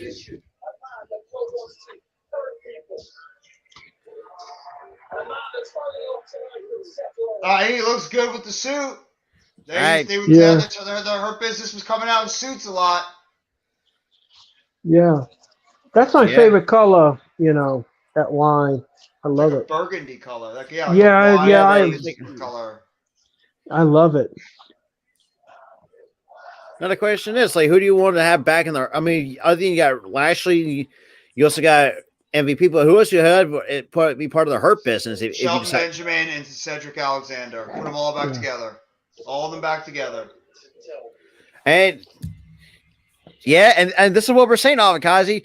I think that was his best work is with the Hurt Business. Yes, they felt legitimate. The entire group felt legitimate. They came off looking awesome. They looked great. And unfortunately, Vince dropped the ball on them. What else is new? Well, he broke them up because he said the crowd wouldn't go for them. Oh yeah, because you didn't let it marinate. That's why they wouldn't go for it. You didn't give it a shot. Well, Vince pushed the panic button. So. Yep. Because they were getting over naturally, and he didn't like it. Yeah, so he pushed the panic button, and that was the end of that. No, why would I do that? Okay. You're not scared of Brock Lesnar. So if you're not scared, you must be jealous of Brock Lesnar. Oh shit. I wouldn't. Seth, that's not good. He's won more championships than you. Yeah, that's it. Brock Lesnar had the career that you wished you would have had. God damn. I think Seth wants to get his ass kicked. I think he's trying to get his ass kicked. should the shit be around my waist right now, Seth? What up, Randy? Randy, what's up? Randy, what's up? Everybody in the chat, please hit the like button. Hit that like button. Appreciate hit that subscribe button. We're 2 away from 900. Yeah, hit the subscribe button on Robert's channel, my channel, Jeffrey's channel, and the Hardcore Sports Network. We greatly appreciate it. God, it's fucking. Oh, Nightbot, come on. Be nice. Come on, play nice. Leave Randy alone, Nightbot. These two are beating the stew out of each other. They are beating the stew.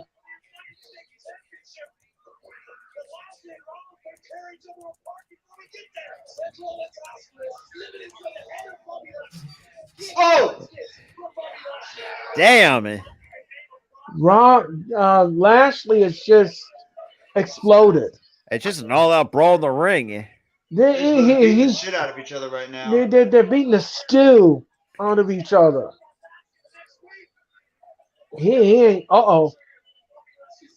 Officials, Adam Pearce, everybody in the pool. Yeah. People wanting chaos. They're getting chaos right now. And like Jess said, Seth Rollins was asking to get his ass kicked. No, he's getting his ass kicked right now. I mean, he's trying to put up a fight. Bobby Lashley's kicking the living hell out of him. Brian Kendrick is trying to break them up. God, he's still with the company? God damn. Yes, they rehired him as a road agent. Yeah. Wow. Yeah, senior road agent. It's crazy the amount of people that WWE is bringing back. They just can't seem to pull these two. I think next week they should build this into a cage. Yeah. I would agree with that assessment. Oh! There he goes again. Beat the hell up out of each other. Man, let them fight for crying out loud. Throw those fists.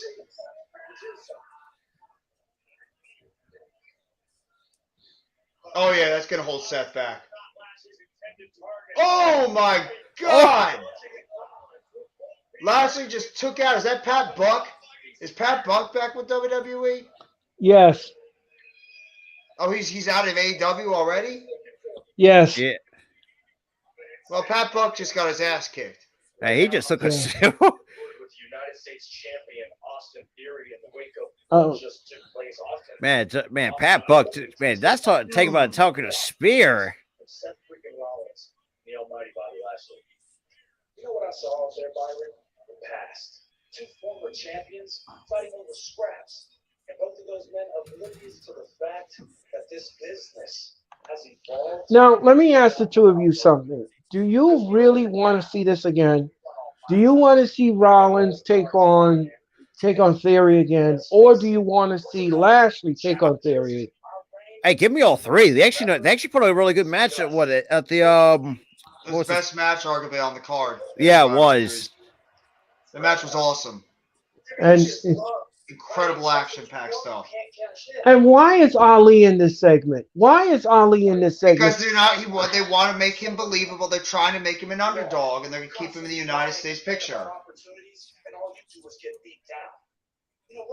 And all he does is get beaten down. He's like jobbered out. So why are you going for this title? Why are you going for this title? You speak about management and you get punishment.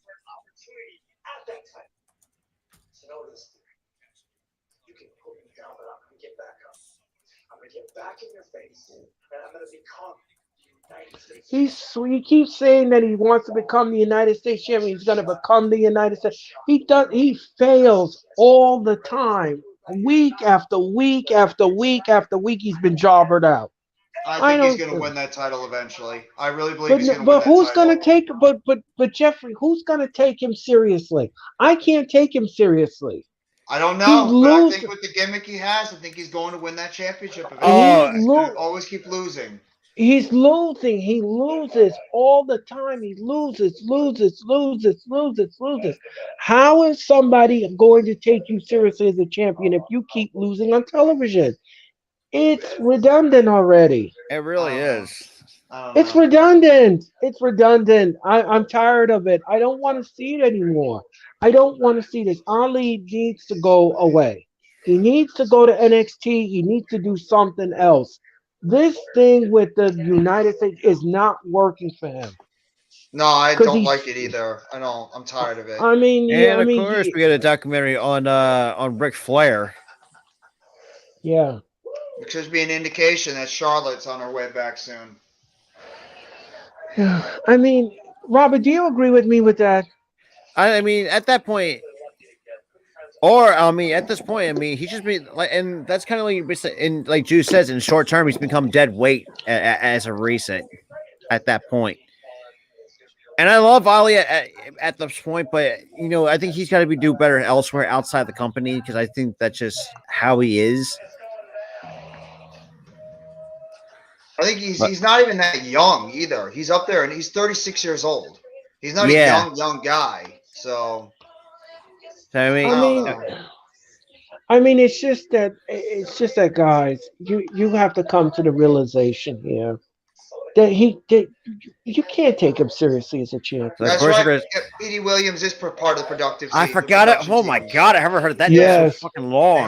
They hired him months ago. I completely forgot. I forgot. Petey Williams in WWE. Yeah, he's part of the production team, the talent. I forgot about that. Yeah, the innovator of the Canadian Destroyer. Man, yes, it's criminally underrated. Especially, I mean, even though I was not a huge fan of the, I think he was really him and Eric Young were probably one of the most favorites out of that faction. Even Robert Roode. Let's be real. Robert Roode and James Storm, though. Let's be real. Probably the most. Beer Money was great. Criminally underrated tag team of all time. Yeah, and they were criminally underrated singles guys too. I thought both of them were really good single stars as well. And it's just like we're seeing. It's just, but man, I mean, everybody that uses the Canadian Destroyer now, you can go thank Petey Williams because he made that move awesome when he did it with the Team Canada. I think it was a thing of beauty when he did it. Yeah. So which one do you like best? The Canadian Destroyer or the Power Bomb? Canadian Destroyer. The Canadian Destroyer by far, because the Power Bomb's been kind of one of the most watered down moves, along with the Super Kick, the Spear. Yeah. Just name a few moves that's been kind of been watered down over the years. But we've never seen something like the Canadian Destroyer once, until Petey Williams pulled it out. I think in 2006, I think it was. Yeah. I think one taping of Impact. I don't know exactly. God, who remembers when Impact had a time limit with their matches? A long time ago. Oh, yeah. It just won't die. Yeah. You know who does a good Canadian Destroyer? Ray Phoenix. Oh my god. Dude. I would say Pentagon. Pentagon. Ray Phoenix and Pentagon know how to do it. Yes. Like when sold properly, that shit looks effective as hell. It does. It does. But that's another move that's starting to get watered down too much because now everybody's doing the Canadian Destroyer. And that's true. It's not a finisher like it used to be, and that's true. Adam Cole is the only one that uses the Panama Sunrise, which is pretty much a Canadian Destroyer as his finishing move. Everybody else is like a setup move. It's like when people use the Tombstone as a setup move in the down. And I mean, how does it make the Undertaker feel? Probably pissed off. I mean, I think him and Kane were one of the first ones to use the Tombstone. Well, I mean, Kane had a different variation of it at the same time. He did it quicker. Yeah, he did a lot faster. The Undertaker just did it slow. Yeah, because jumped you on your head quickly. Yeah, I mean, the best one I remember is when he Tombstone Pete Rose. That was kind of fun as a kid. Not once, but twice. when he did it when he was the gobbledygooker. Oh, I forgot about that. Oh yeah, you mean when he came out? You mean when he came out of the egg? Yeah, when he came out of the egg, and then that was his 1990 Survivor Series. Yeah. Yes. Also, another time, God, I rewatched that. And it's like, man, that was a fucking thing back then. God damn. And the late Mean Gene Okerlund was dancing with us. Dude, Mean Gene. I mean, you talk about a backstage. God rest his soul, but man, the dude cannot. At times, like when there's I've seen clips of him where he just like when someone says like the random stupid shit, like he just does not hold it well. They just like keep in character. Is Doc Gallows calling him a nerd? That's what I heard. Oh, love it. I love when he calls people nerds. Nerd. God, they got Johnny Wrestling back there. Get Johnny Wrestling away from this garbage, Dexter please. Lumis wins the poker match.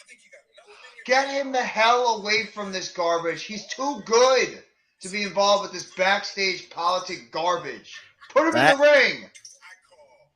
I just wish that they would have just put a match on instead of this segment because this segment serves serves no value to the show.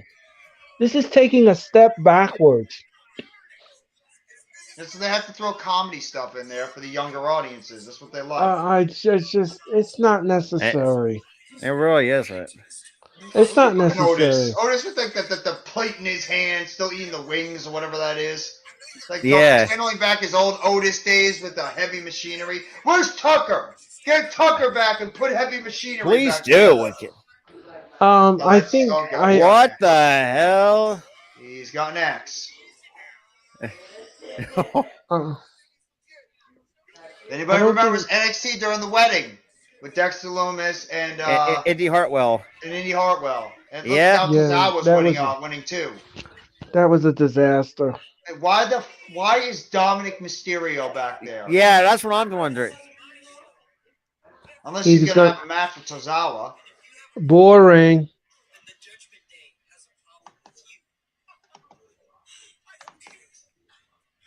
No, you are not releasing Otis. Otis is too good to get rid of him. No. Who said that? That was Juice. Juice did. Oh.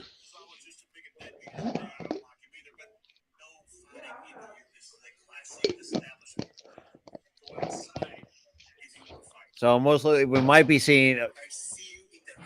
So it looks like we're getting to Dominic and Tozawa going at it. I don't mind that. And I'm gonna say this too, man. I think Thomas Hills actually is really starting to be. I'm really so far digging it. Here comes Theory. Is this Theory versus Ali? Oh no! Please no. I think it might be. Oh no! Is Ali actually gonna beat him? You guys can call Ali in Theory. You guys can watch the match. You guys can call the match. They're trying to get sympathy with Ali as that guy that keeps getting beaten down and beaten down and beaten down and losing and losing and losing and losing. Get the crowd behind him and eventually gets a triumphant return to the top, and then he eventually wins the big one. That's what they're trying to do with Mustafa Ali. He's gonna be like the David. He's gonna be the David trying to overcome all the Goliaths in the WWE.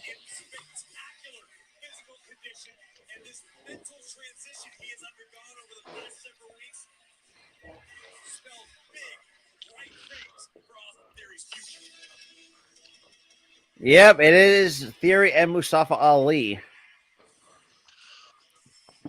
You guys have fun. I've seen this match too now. I've already had enough of it. Even though the match will be good, I've had enough. Yeah, I'm with you.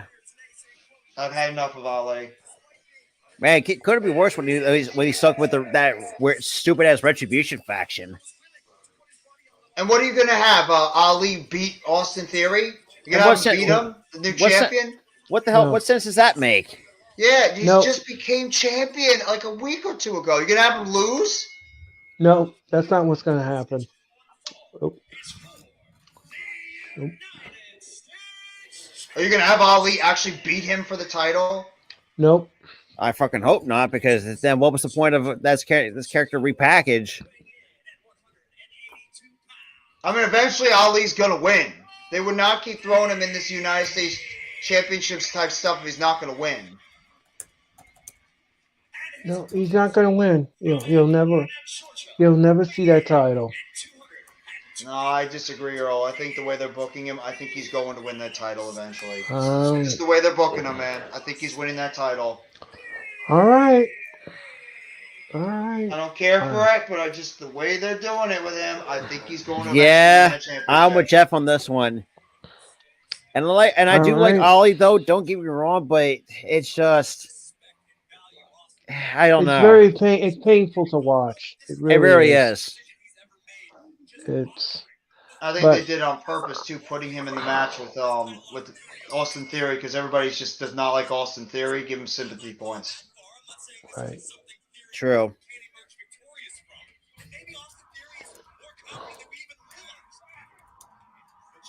I mean, he'll never win the title, but that's just my opinion. That's my opinion. I'm being outnumbered 2-1, so it's just. I mean, I wouldn't say outnumbered, but it's just like I think really people do not really care for an Ali at some point in time. Yeah. Because I mean, he's just becoming nothing but basically a jobber he's already a jobber at this point. And it's just a glorified enhancement talent. Yeah, that's a perfect way of putting it. That's exactly how he feels. A glorified enhancement talent or a jobber. I agree. I'm trying to care. I'm trying to watch the match because these two are good in the ring. It's just like we don't have we don't need this. Yeah.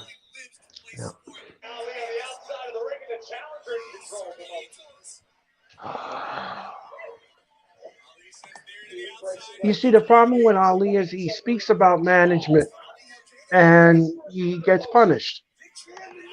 He's good. Otis is better than you think. He had a great matchup with Braun Strowman not that long ago on SmackDown. Otis is good. Oh my goodness. So the only thing that's going to be... Unless this is just pretty much a holdover match. That's what I'm thinking.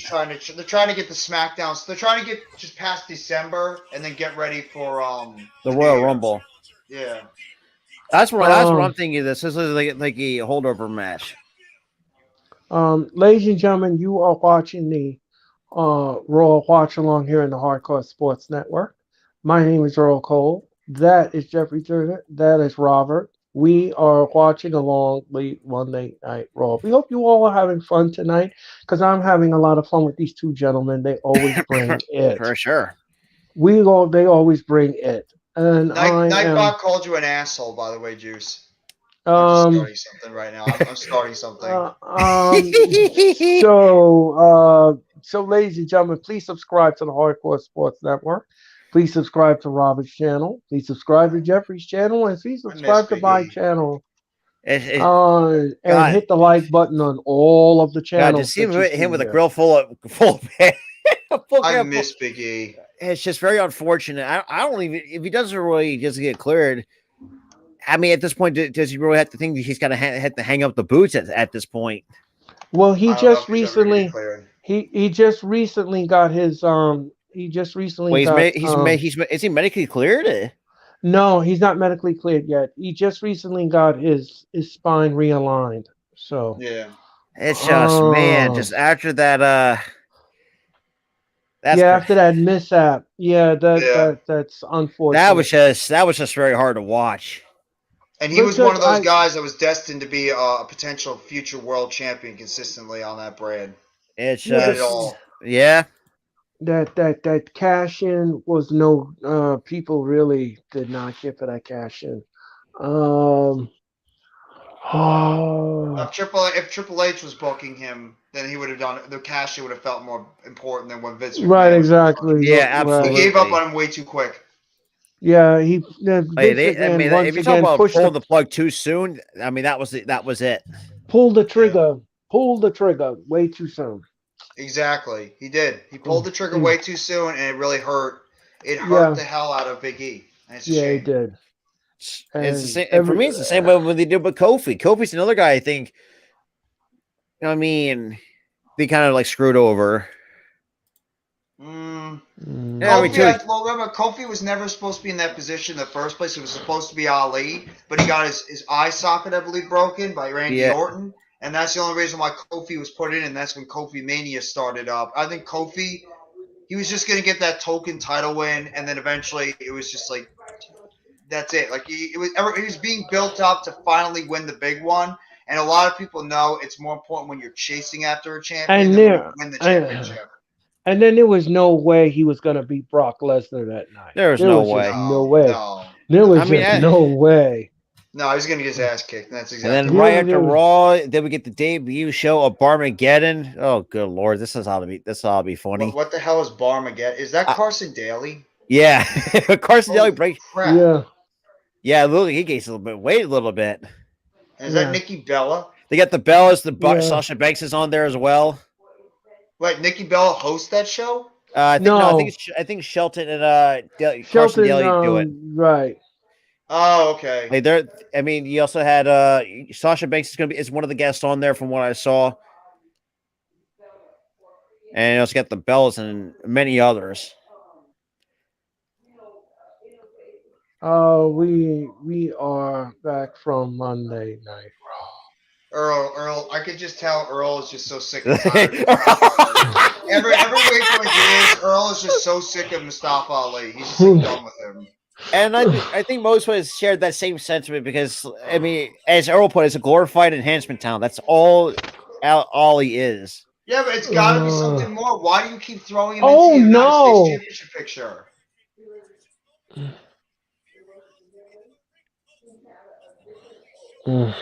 I won't tell you what Ali just did. We'll see in a little bit. Yeah, you'll see. You'll see it. I think me and Jeff are behind a little bit. Yeah, that's okay. I'm gonna close my lips. I'm not gonna say nothing.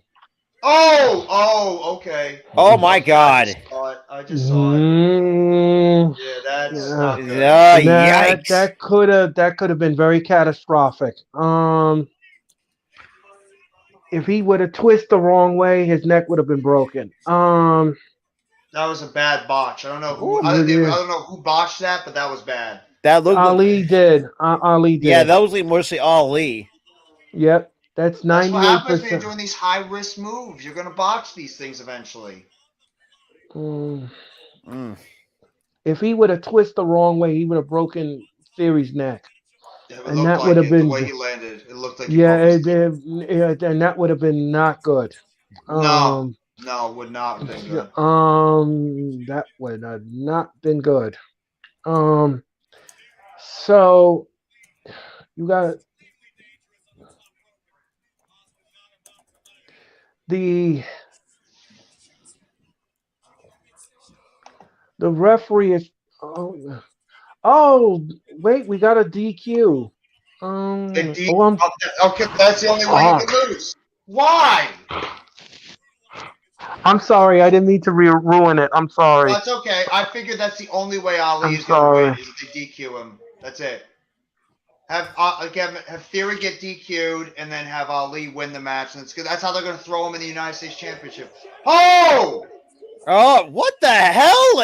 Dolph Ziggler. Where the hell did he come from? Oh, that's right, because they're feuding. So it makes sense. So Ziggler's in the United States Championship makes two?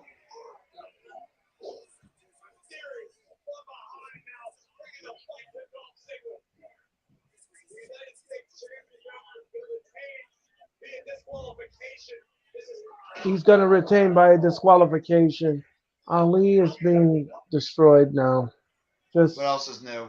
What else is new?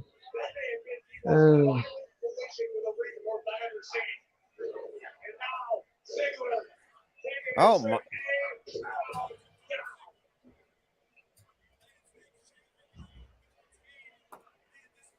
Austin is snapped. He's gonna snap, and he's gonna beat the Stu out of Ali. So this is gonna become a triple threat match now. Dolph Ziggler. It's gonna be Dolph Ziggler, Austin Theory, and Mustafa Ali for the United States Championship. I don't know. I don't know. I'll take Austin Theory snapping all the time. Let him snap as much as possible. Yep. And that's the end of that. It's just so stupid. It really what is. It solve?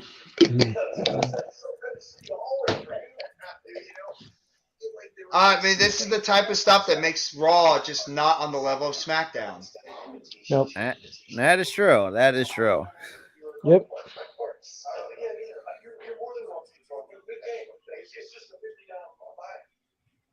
Where's Farouk? Oh God, it's the Miz. Yeah. That's another guy that should just hang it up. I mean, he's done so much as it is, or just go right into Hollywood. I mean, he's got the charisma to do it. Let me tell you he does. something. He has that TV show, Miz and Mrs. Go ahead. Yeah, it's funny though. Like, don't get me wrong though. I kind of really enjoyed some episodes. I don't know, Robert, if I ever told you this story. One time I was in a house. One time I was in the house show, Robert, and the Miz was the last act on the show, Robert. Robert, do you know what happened to me in the middle of the show? You probably fell asleep. Yes, I did, Robert. Robert. Damn. I fell asleep, and I fell asleep so hard that the usher had to tell me the show was over and the crowd was filing out. That's how boring The Miz is. Okay. So that's what happened to me, Robert. True story. Wow. True story, Robert. I was asleep for 29 seconds. Yes, Robert. Miz just needs to get the hell out. Just put him as a backstage talent, like evaluator. Just put him like as a backstage agent or something, or send him to Hollywood. I mean, like, can we get rid of the Ali? Well, not really. I'll keep Ali for a certain amount of time, but can we get rid of the Taminas, the Natalias, the Miz's, like these people that are just old and just sitting on TV and wasting our time? Get rid of them. Right. Or at least find different jobs for them. At least. Give them something to do. Because I think, like I said, serving. They're good at serving and demanding the public. So I would have them serve the other talent in catering. Like bring the food out and serve it and dress it and everything like that. That's a good job for them. Well, I think for me with the Miz, I always say this too. I think the Miz, is more built for me. I think, could either be like one of these coaches, like they're like Jeff said, it could be like a talent evaluator. Yeah. I mean, and then try to be in Triple H's office, kind of keep in contact with Shawn Michaels and see, who's ready to get that call up to the main roster, either for Raw or SmackDown. Yeah, so that's what I would do. I would agree with all of your assessment. I would agree with that. I was just kidding. I was just kidding. No, you were not kidding. You were being serious on that one, and you're not that far off. You were not that far off, Earl. It's true. I was just, I'm just being a sense. I just have a sense of humor. I'm sorry. I apologize, ladies and gentlemen. If you are a Miz fan and you're gonna jump all over me, no, you're good. You're good. I think there are a lot of Miz fans out there. I think the Miz fans decided. I think they jumped away from the business. Yeah, I can agree with that. Yeah, I can agree with that assessment. We all can agree with that assessment. There's not a lot of Miz fans out there. He sucks now. Like it hasn't been the same, in quite some time. But I would say this too, man. I mean, we've seen some superstars actually, realize when their time is up and they step away. I mean, if you look at John Cena, for example, man, we knew at some point when his time is up, we know that he was already getting up there in age. It's like, he said, screw it. Let's just get into Hollywood and try to get more financial and and build up that for more financial stability. And let me just piggyback off of what you just said, Robert. Look at Titus O'Neil. Titus O'Neil knows that he's a global ambassador for the company. He's a global ambassador. He is a global ambassador for the WWE, and he does philanthropy work for the WWE. And he is doing a phenomenal job. He was the one that got Yolita Adams to sing the national anthem at WrestleMania. He got her to sing the national anthem at WrestleMania. So Titus O'Neil knows a lot of people. He knows a lot of people. He knows the WWE and he's promoting it. And I have no issues with that. I have no issues. Because I mean, we all thought. I mean, the way that how Titus O'Neil presents himself, I'm thinking to myself, this dude could do a lot of philanthropy. If he's already done with the ring in ring competition, wouldn't be surprised if he actually did like some like ambassadorship or something like that. Like kind of be that, and be like that. And we're seeing that. I mean, it's just like. I think Kevin. I mean, I don't want to say Kevin, but Titus O'Neil. I mean, he was okay in the ring, but I mean, just him doing all this philanthropy work, though, I think it really suits him a lot better than he does in ring competition. It's like, I mean, we saw he wasn't getting over as well as a wrestler, even when he was with Primetime. Yeah. Was it Primetime Players? Yeah, but Darren Young. Yeah. But from what I've been hearing, man, Darren Young's kind of killing on the indie scene. Yeah, he's reinvented himself, and he's actually, I think, in New Japan right now. I think he's in. Last time I checked, he was in New Japan. And Bronson Reed might be coming back next too, with as Jonah. There's been reports that he's right now deciding between sticking with New Japan or coming back to WWE. That's Triple H's boy too. Triple H loves Bronson. Anything that's it was actually pretty fun though in NXT. Oh no.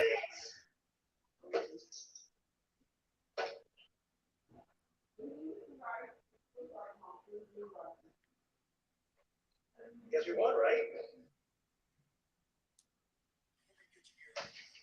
Good poker. That was easy. Great job, dude. Real fun. Get this up. Come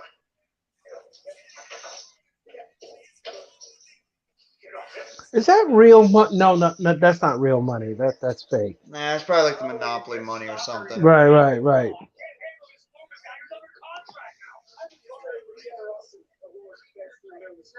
They should put Dexter Lumis back in NXT.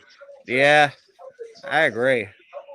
His character, I don't know how it's going to resonate on the main roster. Right. And he doesn't talk. So Exactly, how that's is the problem. Like his entire character shifted after his partner ways with Indy Hartwell. Right. What up, Leo? What up, man? Leo, what's up, my friend? How are you? Hit the like button and please subscribe to the Hardcore Sports Network and please subscribe to my channel. Please subscribe to Robert and please subscribe to Jeffrey. We greatly appreciate it. Or Earl will give you a top rope Spanish fly.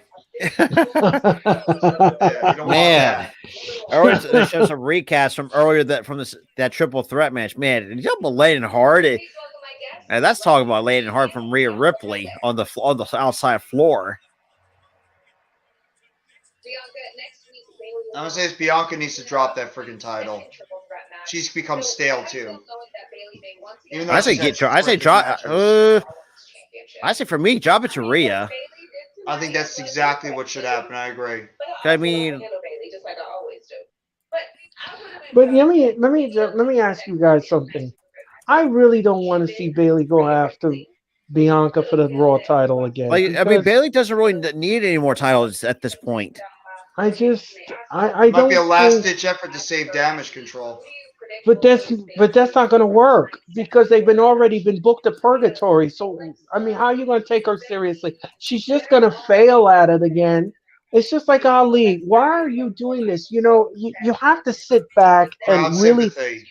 No, but I'm sorry, you're not getting sympathy from me because I'm sorry. I mean, how many times are we going to see this? You have to know when to fold them, know when to hold them, know when to walk away when the dealing's done. Thank you. That, ladies and gentlemen, was Earl Cole singing a very, very impactful song for everybody. That's right. That is right. That is correct. And it's true. It's true. You got to know when to cut your losses here. They're not going to do it. They're not going to do it. See, Juice even cried a little bit there, Earl. He loved your song so much he even shed a tear. Very moving. Oh, thank you very much. Here's a cyber hug. Here comes the OC. Here comes the OC. Jeffrey, call the match. Have fun. We got the OC here. Well, let's all call the match. Let's make it a joint effort. Let's try something Hell different. yeah. Let's try to make it a joint effort with all three Well, of I would us. say this too. One thing I would nitpick, I don't like the word. I mean, I like Mia, but having Michin right in her name, yeah, it doesn't sit right with me. I'm going to clear that up for you, Robert. Apparently they said on Twitter, Triple A said on Twitter, it's a nickname. It's not really her ring name. So he's going to keep it at Mia Yim, but it's going to be Nietzsche Mia Yim. That's what it is. It's a nickname she has. It's not her new ring name. So the people on Twitter have spoken, and they said we don't want that on her. So we really don't. To be quite honest, I mean, Mia Yim is just fine. Yeah. So we're gonna get the OC against the Alpha Academy and Baron Corbin.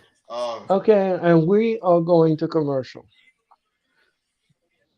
I just don't get how Mia Yim fits with this group. I don't get it. Like, it really doesn't fit her style. No. She just feels like she's there because they have no other place to put her. Right. I mean, I've never been really a huge fan of Mia Yim. I think she's solid, but I'm not like a huge fan of Mia Yim. I think people. She's got some. Ladies and gentlemen, we just got some breaking news in the baseball world. The Mets have signed Justin Verlander. Justin Verlander. Yeah, that happened hours ago. It did? Oh, okay. Yeah. Okay. Well, Justin Verlander is now in New York. Yeah, that was the Mets were the last team I would have expected him to go. But I mean, I can see why.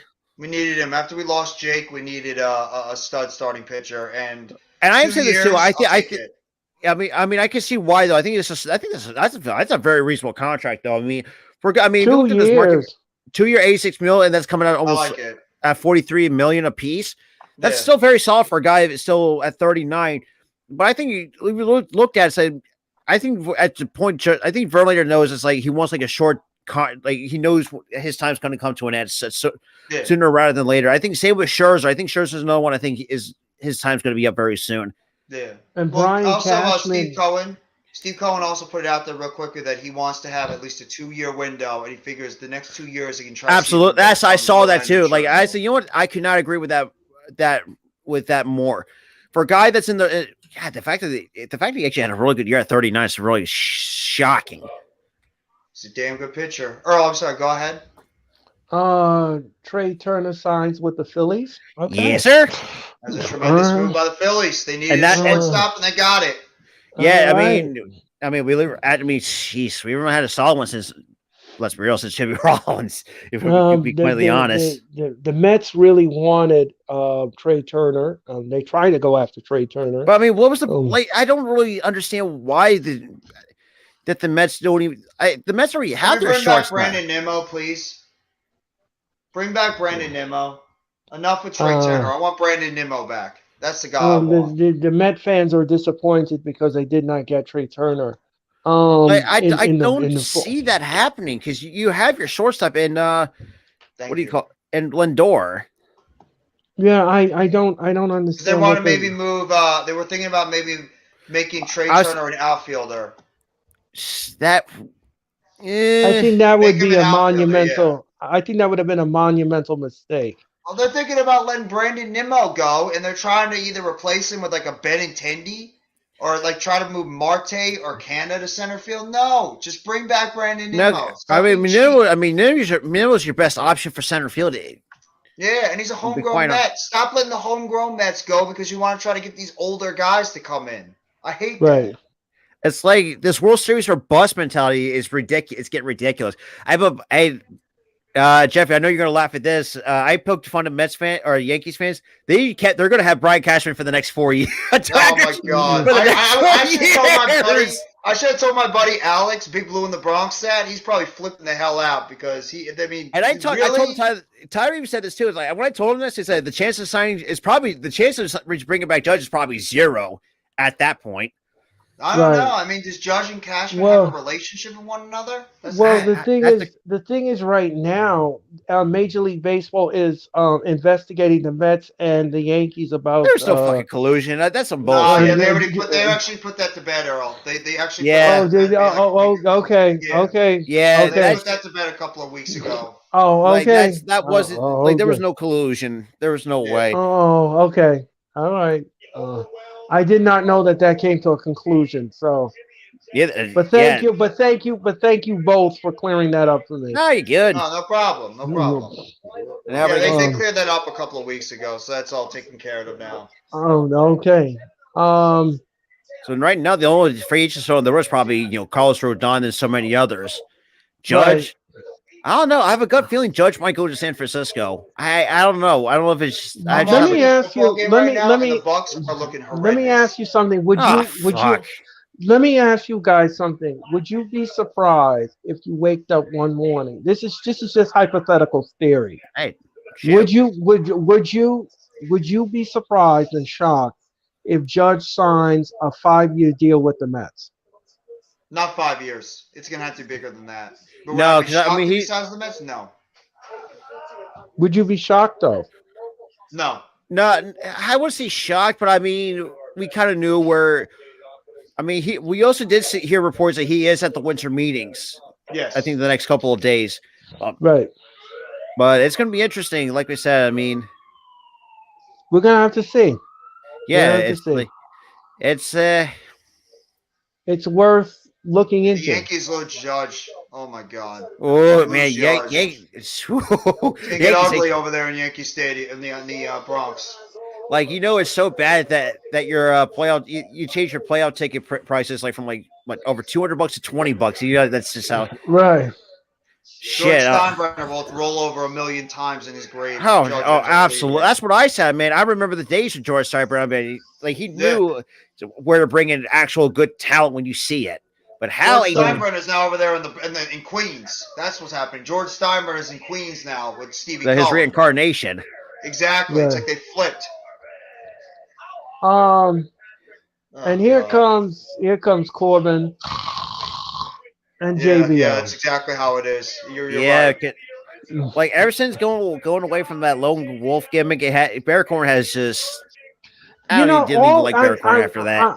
I'm sorry, Robert. I'm sorry about this, but every gimmick that he has had has failed miserably with the audience. I mean, it gained traction in the beginning. But then it was overused. All of his gimmicks have been overused. That is true as well. Hey, that's Randy Orton's sparklers he used to do. I don't like that. Randy Orton used to have those sparklers when he was coming out as the Legend Killer. Right. I don't like that. That's disrespectful to the Legend Killer. Exactly. And oh man, Blake is going at it in the group chat saying that his Atlanta Hawks choked against the Thunder. Did they really? What the hell is wrong with their basketball team? Cricket 5G. At all either. And the ultimate WWE card. So this is what Blake has to say. He says the Hawks have now lost to the Thunder, the Rockets, and the Hornets. 5 10-point chokes in the fourth quarter, just like the Falcons. Yeah. Well, at least he's got the Braves. I mean, at least has one consistent team in Atlanta. Yeah. The rest of them can't stay consistent for their lives. You know what? I'm so glad I'm thinking of this. Jeffrey, what did you make of the Giants tie yesterday? That was horrible. I'm gonna upload a video on it, and I'm not happy about it. I'm still not happy. That was shocking. That was a very shocking thing to see on television. I've never seen that before. And now we gotta play their team next. We gotta play Rob's. Philly, we gotta play Rob's, Tones, Mitch's, halftimes, all their. We gotta play the Eagles. Yeah, we got just destroyed the Titans. Yeah, on their home turf, and it was basically a revenge game. But I mean, we'll see because I mean, I've said this too, man. I mean, look, I think your quarterback should be like I just want to see at least of your options, but I mean, at least try to consider it, and also try to get some help in that defense. Good God, everybody's fucking banged. Yeah, Dory Jackson, what? Just losing to Dory Jackson. It's their offense. Ooh. I mean, at least you could have improved your defense a little bit. Damn. But I mean, offense, yeah. I mean, offense, yeah, should be your number one priority. Get some goddamn Tags. receivers. Yeah, we wish. Next year we better. Tag. Tag. The OC should win this match. Oh, Yeah. yeah. If I had to pick, Chad Gable, I think will take the pin. As he always does. So Juice says Sammy Callahan's contract is going to be up in this month. I think he's more of an AEW guy than he is a WWE guy. Who? Sammy Callahan. Oh, I'd have to research him. Okay. He seems more like an AEW guy than he does a WWE guy. I think just based on it, or I think he might go back to the indie scene, like go to like CCW and these like smaller indie promotions. I wouldn't be surprised. Yeah. I mean, he doesn't need the big promotions. I mean, look, he's already household in the name of itself. I mean, he's put on some good matches over the years. Absolutely. Yeah. I don't think anybody wants to sign with AEW right now after the backstage. You know, that's a very good point. Well, they just signed AR Fox and they just signed Juice Robinson. Yes, I know they did that, Jeffrey, but unfortunately right now AEW is getting a black eye from everybody, and it's not looking good. Unless Tony Khan turns that organization around, I don't think they're going to be lasting more than... He's a fan. He's a fan. He's not turning it around. Well, he's not going to last long then. I don't think so. I mean, I don't think so either. And then what does that mean? Everybody that's in the AEW, they're going right back to WWE. Yep. Or they're going to or some's going to go back to Japan or go back to Impact. Yeah. Right. Yep. Well, I could see it. Ruby Soho will be back in WWE. Keith Lee will be back in WWE. Swerve will be back in WWE. Maybe John Moxley. Maybe Tony Storm will be back in WWE. I can name a lot of people that will be back in WWE. Because right now the AEW. Yeah, like Jeff said, it's imploding from the inside in. You mean because it comes down to that contract that they're going to be getting in 2020. Like when they have to, they're going for the right. So it's a disgrace. It's a disgrace right now to Tony Khan, and he doesn't want to seem to change it. Yeah, he doesn't want to change. He's not an owner. He's a fan. Earl and Rob. He's a fan. Yeah. So then, and that's another thing too. Like if you're gonna have a fan, I think the one talent I think should at least go elsewhere is MJF. I think MJF deserves a lot better than what Tony Khan's given him. Well, you heard him. If you listen, Robert, if you heard the promo, he wants to leave. So I mean, he wants to leave. Who can blame him? Let's keep it real here. Who can blame MJF? Dude, if he goes to WWE, it's game over. A goddamn thing about him. You do not change anything about him. You get his theme music, you get the Burberry scarf, you keep the same exact MJF. The only problem is he won't be able to swear because it's a PG program. Yeah, that's right. He's that good. He's that good where he can still be a dastardly heel. Right. And another thing too is he has to work within the system of the WWE. He can't be a rebel. That is true. I mean, especially it is a PG product. I disagree with that. You do not change a damn thing about that. And Triple H is smart enough to know you do not change MJF one single bit. You let him be the same prick he was in AEW in WWE. I'm going to say this to you, Jeffrey. If you do not work within Triple H's frame of what he wants you to do, it'll be a very rough road for you, booking wise, if you know what I mean. Triple H is not stupid enough to do that to MJF. He knows, anybody sees the talent of MJF. This kid is the next Rock. Oh, absolutely, 100%. He may not do it, but there is still Bruce Pritchard in there. You still got other people. They will fire Bruce Pritchard if they try to screw up MJF. They will never let anything like that happen. I think that's what all we want is Bruce Pritchard to get out of there. He will be gone. He'll be gone eventually. So will Kevin Dunn and any of those other Vince cronies. They'll all be gone soon. Right. We are in commercial. But yeah, so Keith Lee will be available till his contract doesn't run till between 2024 and 2025. So he's going to be stuck there for the next 2 to 3 years. I don't think he minds because I don't think the WWE was as interested in Keith Lee. I don't think they were as interesting, Keith Lee, compared to like others. Especially with what Vince Samoa McMahon Joe's did going to be a him. free agent at the end of next year. Right. So I mean, I could see him staying in AEW. I could see Joe staying in AEW. I wouldn't be surprised if Triple H's brought him back, though. I mean, that's But you Triple can't H's bring back everybody, though. That's the problem. That's you can't true. bring everybody back. It's just going to You flood your can't. roster. Yeah, because the thing is, then you're going to overload the roster, Which and is starting to get overloaded already. And the thing is that people will be left on the cutting room floor, and then that's going to be a problem. That is going to be a major problem, because then when the pay-per-view comes, now you want to cram everybody on the pay-per-view, and you make the matches long, and then everybody's going to complain and everything else, and then Raw is going to suffer creatively and everything. This is all I have to say. Everybody was so praising Tony Khan for when he started that company. Everybody was saying Tony Khan's brilliant. Tony Khan's great. Tony Khan is this. He's awesome. He's awesome. WWE sucks. The company is horrendous. The booking is horrendous, etc., etc. Everybody was kissing the ass of Tony Khan for 3 years. But once Vince McMahon got booted out of the company, the entire momentum it changed. Triple H came in, and everybody loves Triple H and what he did in NXT. It's like basically wrestling fans are just bipolar. It's just bipolar. Tony Khan got worried. He got worried. And then the thing is that the WWE needed a shift change. They needed to switch the ship around because things were falling down by the wayside. Yeah. Everybody knew this was going to happen, though. Yeah. Everybody knew when Triple H was taking over the company, this is exactly what was going to happen. And he turned the ship around. He's turned the ship around. Well, the house show. Not fully. Not fully. It's a start, but in 2023, he will have full control of the company. And let me just say this.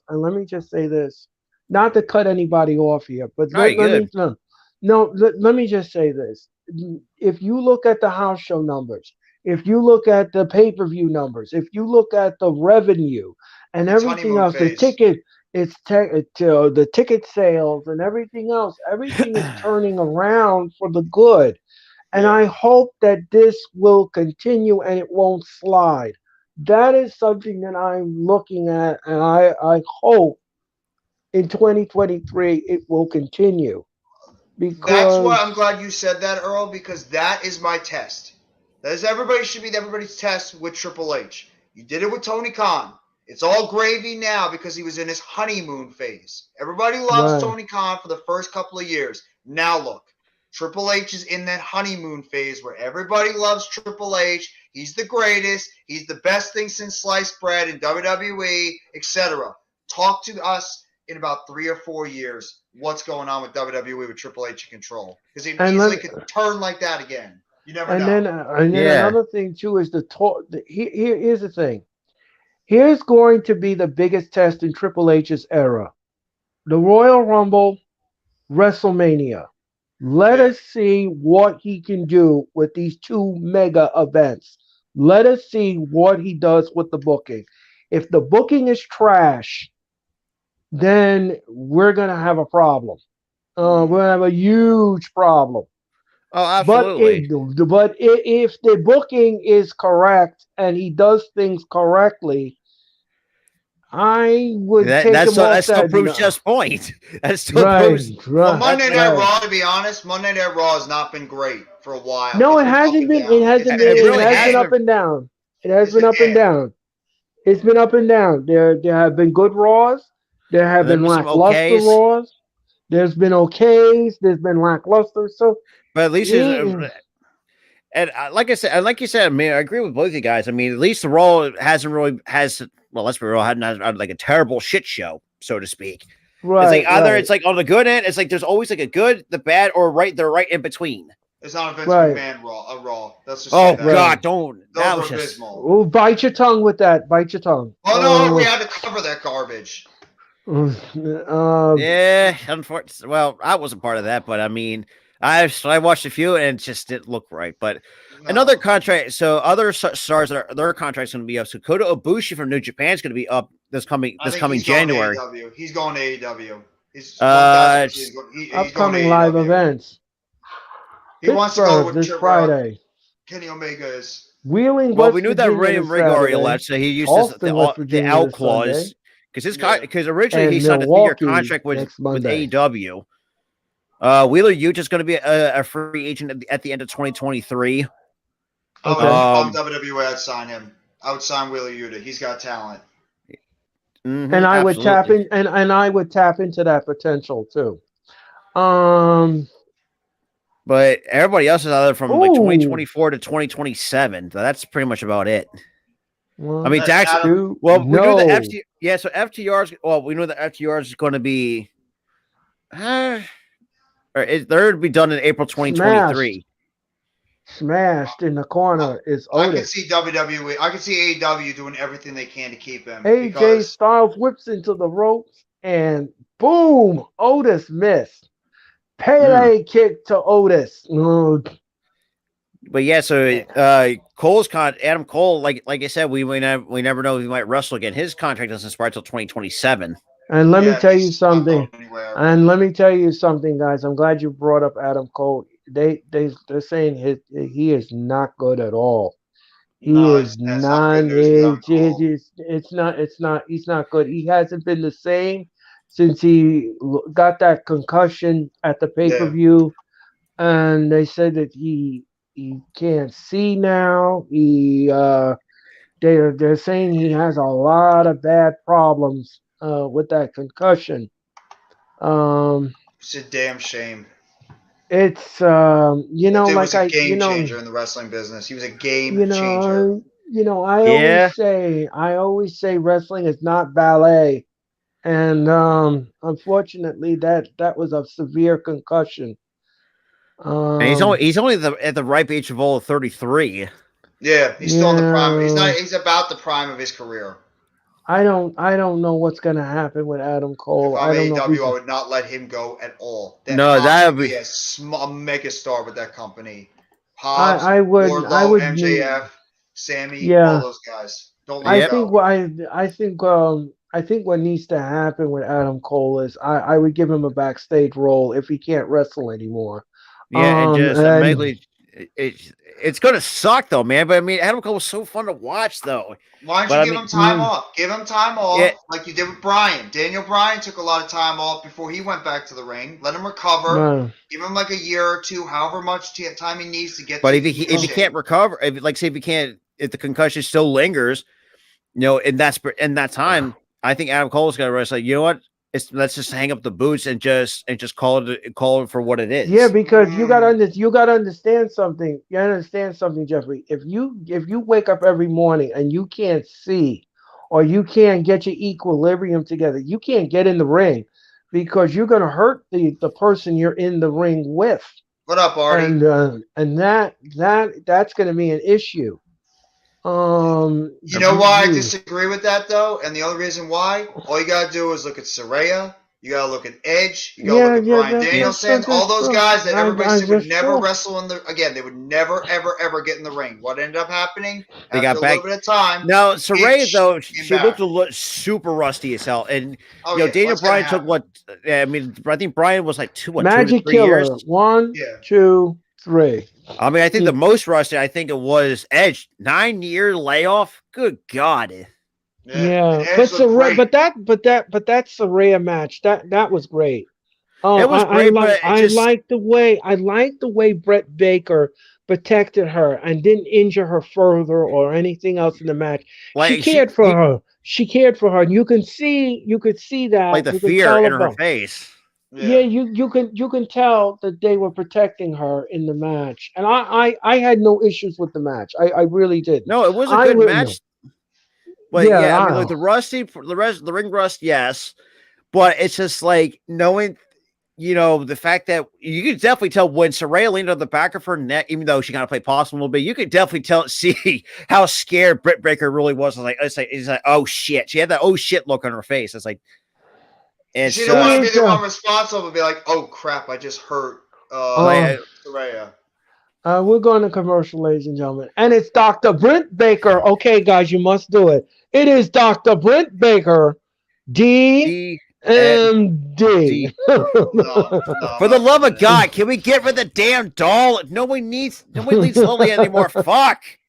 Is she going back with Bray Wyatt? She has the doll with her, like in backstage. I think the WWE right now is confused. When it comes to her can gimmick. we go back to the Twisted Bliss gimmick for crying out loud? Which go back to the goddess. Or that too.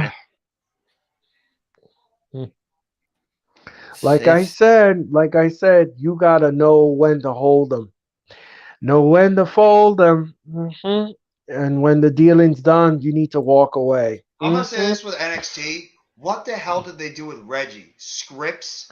That's right. Scripts? Really? Reggie? Scripts? Yeah, they call him Scripts in NXT. He wears a mask. Scripts. So he went from WWE. So wait a minute. He went from WWE to NXT, and they call him Scripts. Yeah, they repackage him and call him freaking Scripts. You know who they need to repackage on NXT? Windy Chew. Rob was just talking about that. If this gimmick was gonna pull my goddamn hair out because it's like that onesie. I can't. And the toy, if a wardrobe malfunction goes wrong, then we got whole issues right there. That's what worries me is the wardrobe malfunction.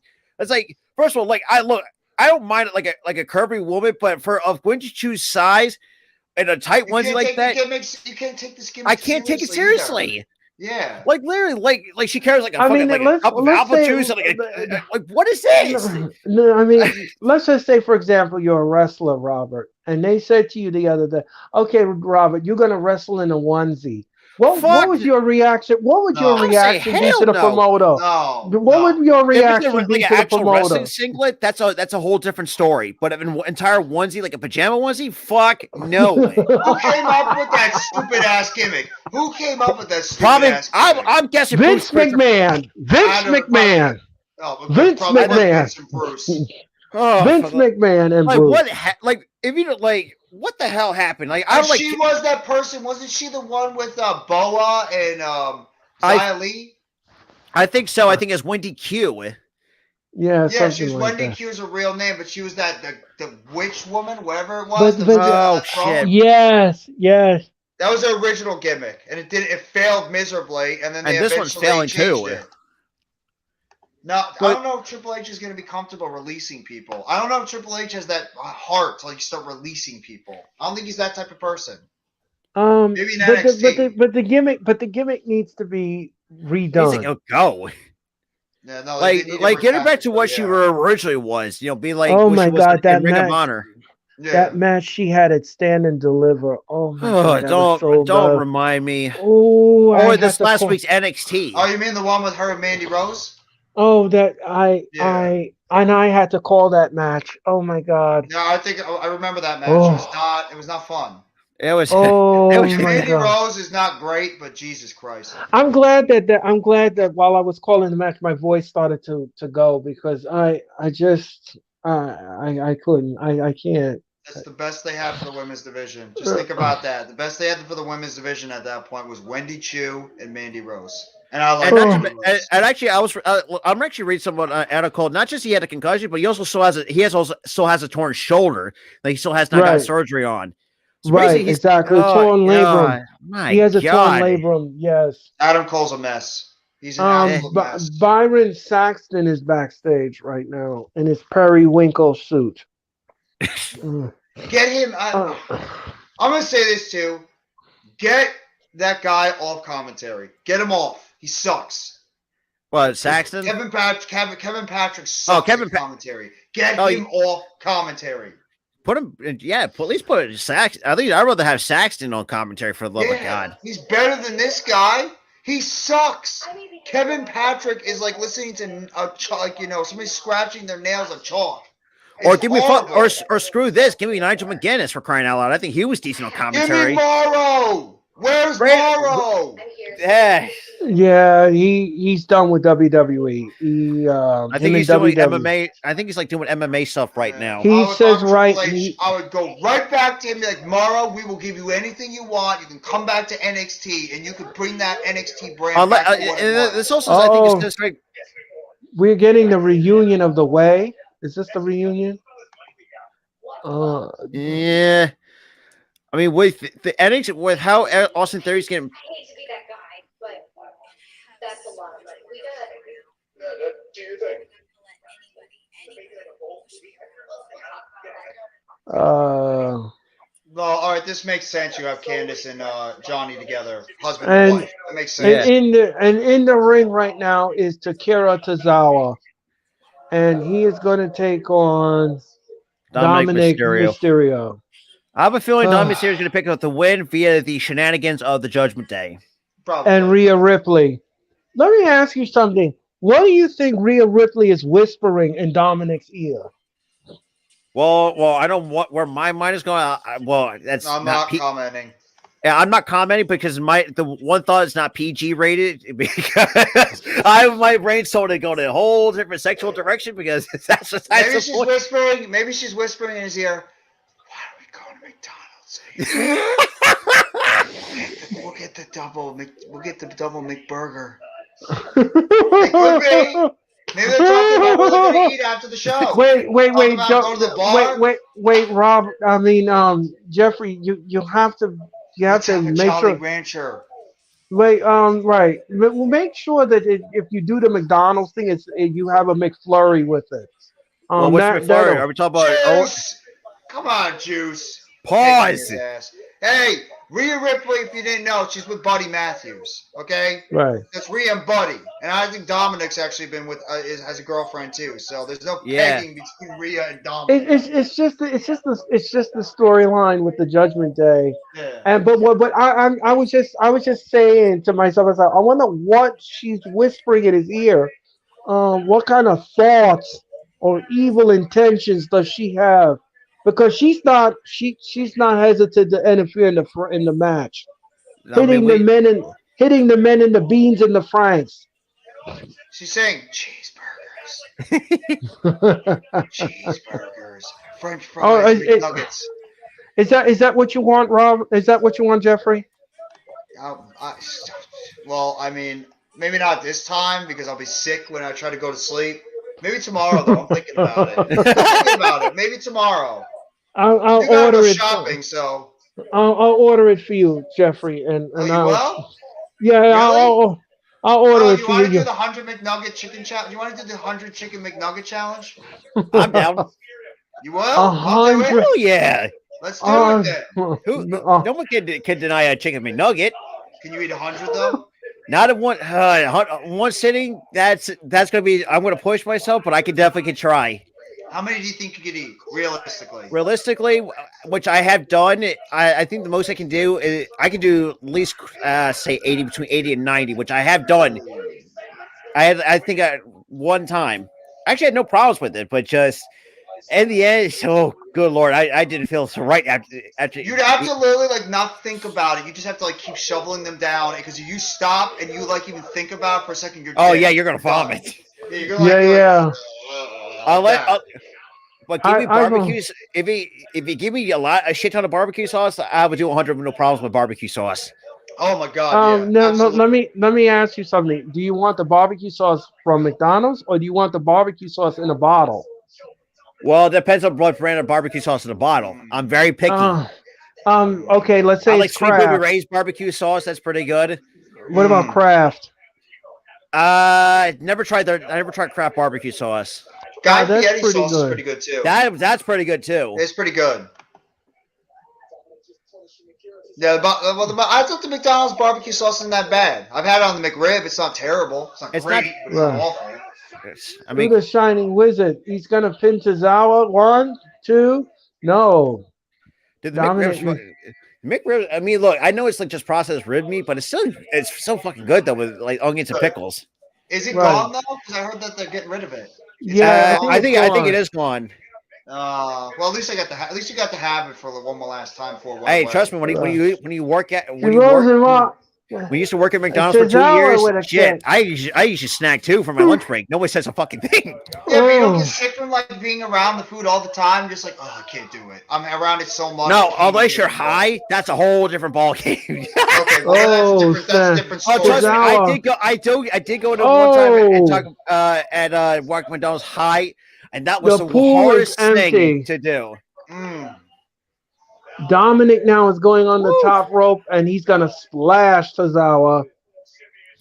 And that'll be the end of the Tozawa. Bang. 1, 2, 3. I'll say this That's too, not even though it's finally they actually look. I like Tozawa, but thank God they got him out of that ninja costume. That was a death sentence. Ladies and gentlemen, this is the Raw Watch Along here in the Hardcore Sports Network. Yes, sir. My name is Earl Cole. That is Jeffrey Turner, and that is Robert. And welcome Not to be to the confused Raw. with Jason Lee. Right. Ladies and gentlemen, this is the Wrestling Experience with Earl Cole. Don't get confused with the other name. And of course, please subscribe to the Hardcore Sports Network. Subscribe to Jeffrey's channel. Subscribe to Robert's channel. And subscribe to the Hardcore Sports Network. And please hit that like button.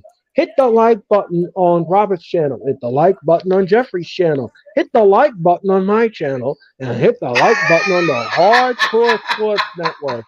I'm sorry. I'm just reading Juice's comments that he said he stole holiday pies. Or he took a box of holiday pies and nobody said a thing. Ladies and gentlemen. Talk about apple pies. But apple pies, dude, I could eat like four. I could eat 10 of them in one setting, and no one. Juice, what are you doing? And Becky Lynch is getting ready for her match. Now we got the Street Profits. God, what? The Street Profits got to need to get the tag titles back on them. I don't think I want to see that again. Montez Ford has been hurt. That's why they haven't been able to use them that much. So anyway, ladies and gentlemen, everybody in the chat, we hope that you're having a good night. We're having a good Monday. We're having a lot of fun with the Raw Watch Along. Me and Jeffrey will return next Monday night for the Raw Watch Along as Raw comes to you from Milwaukee, Wisconsin. And then, ladies and gentlemen, our final Raw Watch Along will happen on December the 19th. Me and Jeffrey, we are going to go back and rewind all of the Raw Watch Alongs and tell us what our favorite moment was, what our least favorite moment was. So we're going to have a lot. So get ready, ladies and gentlemen. We got a lot of Raw Watch Alongs for you here today on the Hardcore Sports Network. And right now, ladies and gentlemen, we are in a Pizza Hut commercial. Oh, God, I might have to get some. Pizza Hut might be something to get. Breadsticks. Breadsticks are killer. That's true, but Pizza Hut for me hasn't really been the same when I was a kid. No, absolutely not. It's just no. It's different now compared to how good it was when I was a kid. No, we get the unlimited salad buffets, the old school cups. Don't they still do that? I don't know. I haven't been to because my only place I get my pizza from is sometimes Domino's or times these local New York style type of places where I live at here. Yeah, they say they still do it. Pizza Hut 7-day unlimited buffet. Shit, they still do that. Let me. I don't know. I don't know. I can't do Papa John's pizza. Papa John's really is just. It gets greasy. Papa John sucks. Oh, okay. I had an incident with Papa John's, and we're no longer friends. You did a smart thing. We agree with that assessment. We did agree with the assessment. Yes. We are not. What about Domino's? Do you like Domino's? Domino's is pretty. I mean, look, if you're drunk and hungover, for me, Domino's is a go-to for me. Even Little Caesars is not bad. Dude, Little Caesars is fucking underrated as hell with their pizzas. It is. Yeah, under the yeah. But the problem is when you live in New Jersey or New York, it's like you get that reputation where you have to go out and get fast food pizza, and when you live in literally the pizza capital of the United States. Yeah, well, you know, I live in. You get that look. I live in New York City, and of course, everybody knows that we have good pizzerias. here in New York City. Definitely do. And if you guys ever visit New York City, you let me know, and I will hook the two of you up with I'm the definitely going to best take a place. trip up there because my and I'm going to try to take a trip to Chicago because I do like deep Chicago pizza's the Chicago deep dish pizza. Because I mean, it's just if you like deep dish Chicago pizza, Robert, then you are going to love Joe's Pizza. Joe's is fantastic. Joe's is so underratedly good. You would go ape shit for this pizza. Yeah, it's a perfect way of saying it. You're right. You will be doing cartwheels, Robert, when you have this pizza. I don't think we'll see Robert ever again. It is. Have you ever had the one slices? You know when you go to Joe's on Bleecker Street and you get the one slice. You know, you just ask for the one slice. How good that is! The sauce is so authentic. The cheese is delicious. It's just the crust is just perfect. It's so good. Is it the same Joe's Pizza from Spider-Man 2? Let me know if that's the same one. I think so. Bleecker Street. Oh my God! Yes, I think so. I think it is. Oh, they're still open to 4 a.m. Good Lord, who goes pizza at 4 a.m.? You never know. I've done that. I've done that multiple times. Damn. I've done it multiple times. After karaoke, some nights I would just go out and have some pizza.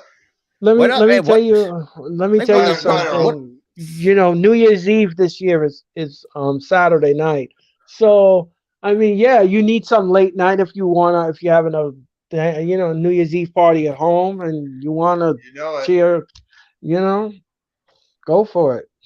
No, you can't deny some good pizza, especially if you like Rob said earlier, if you're a little bit intoxicated, why not get some good pizza? It really helps out. It really helps out when you're hungry, because at that point you don't know what the hell you're doing. So let's just go out there and get some food.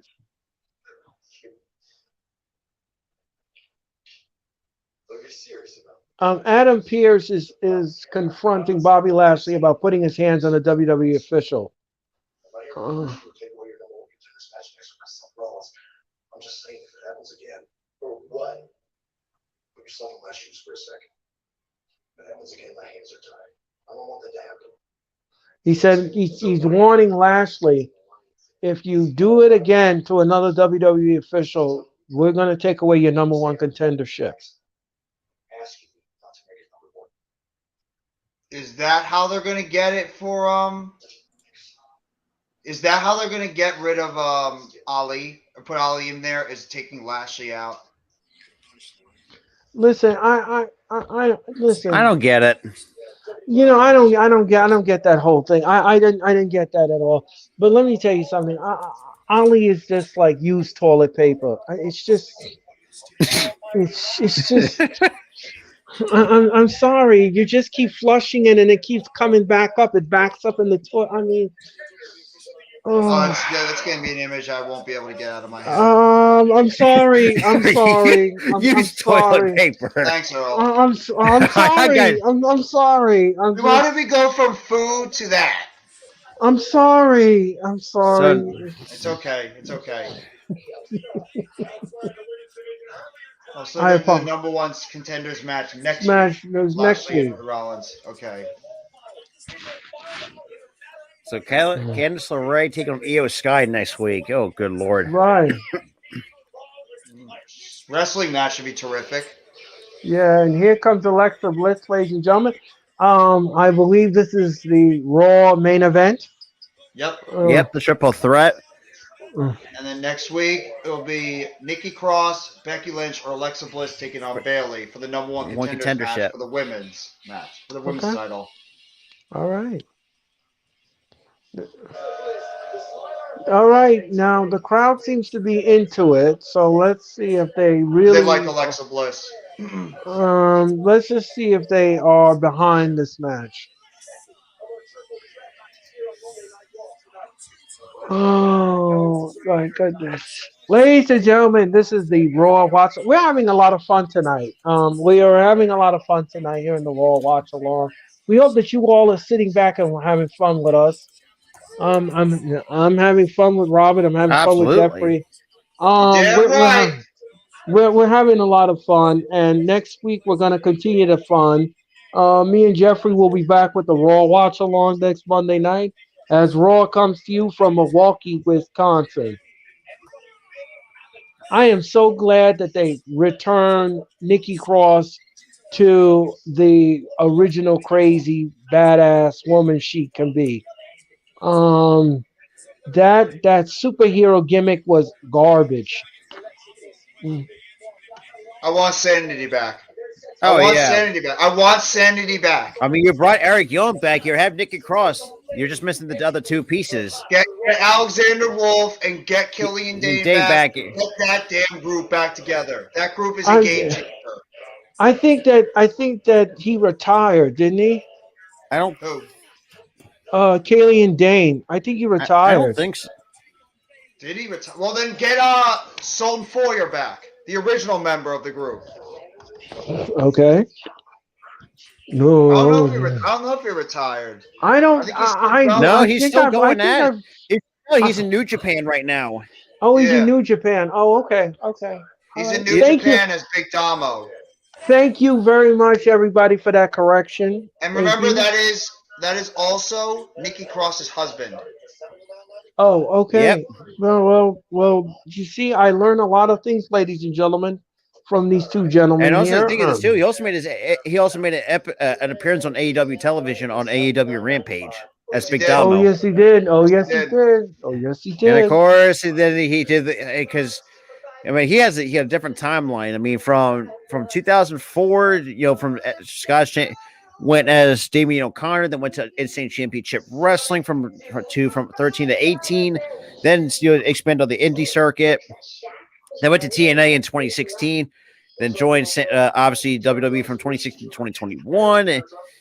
Then unfortunately joins Control Your Narrative, but that company's probably under as they're dead. They're dead. They lost Armstrong and that company died. And went All Elite, and then right now under contract with New Japan. Does it say how long he's under contract with New Japan for? Or let me check it.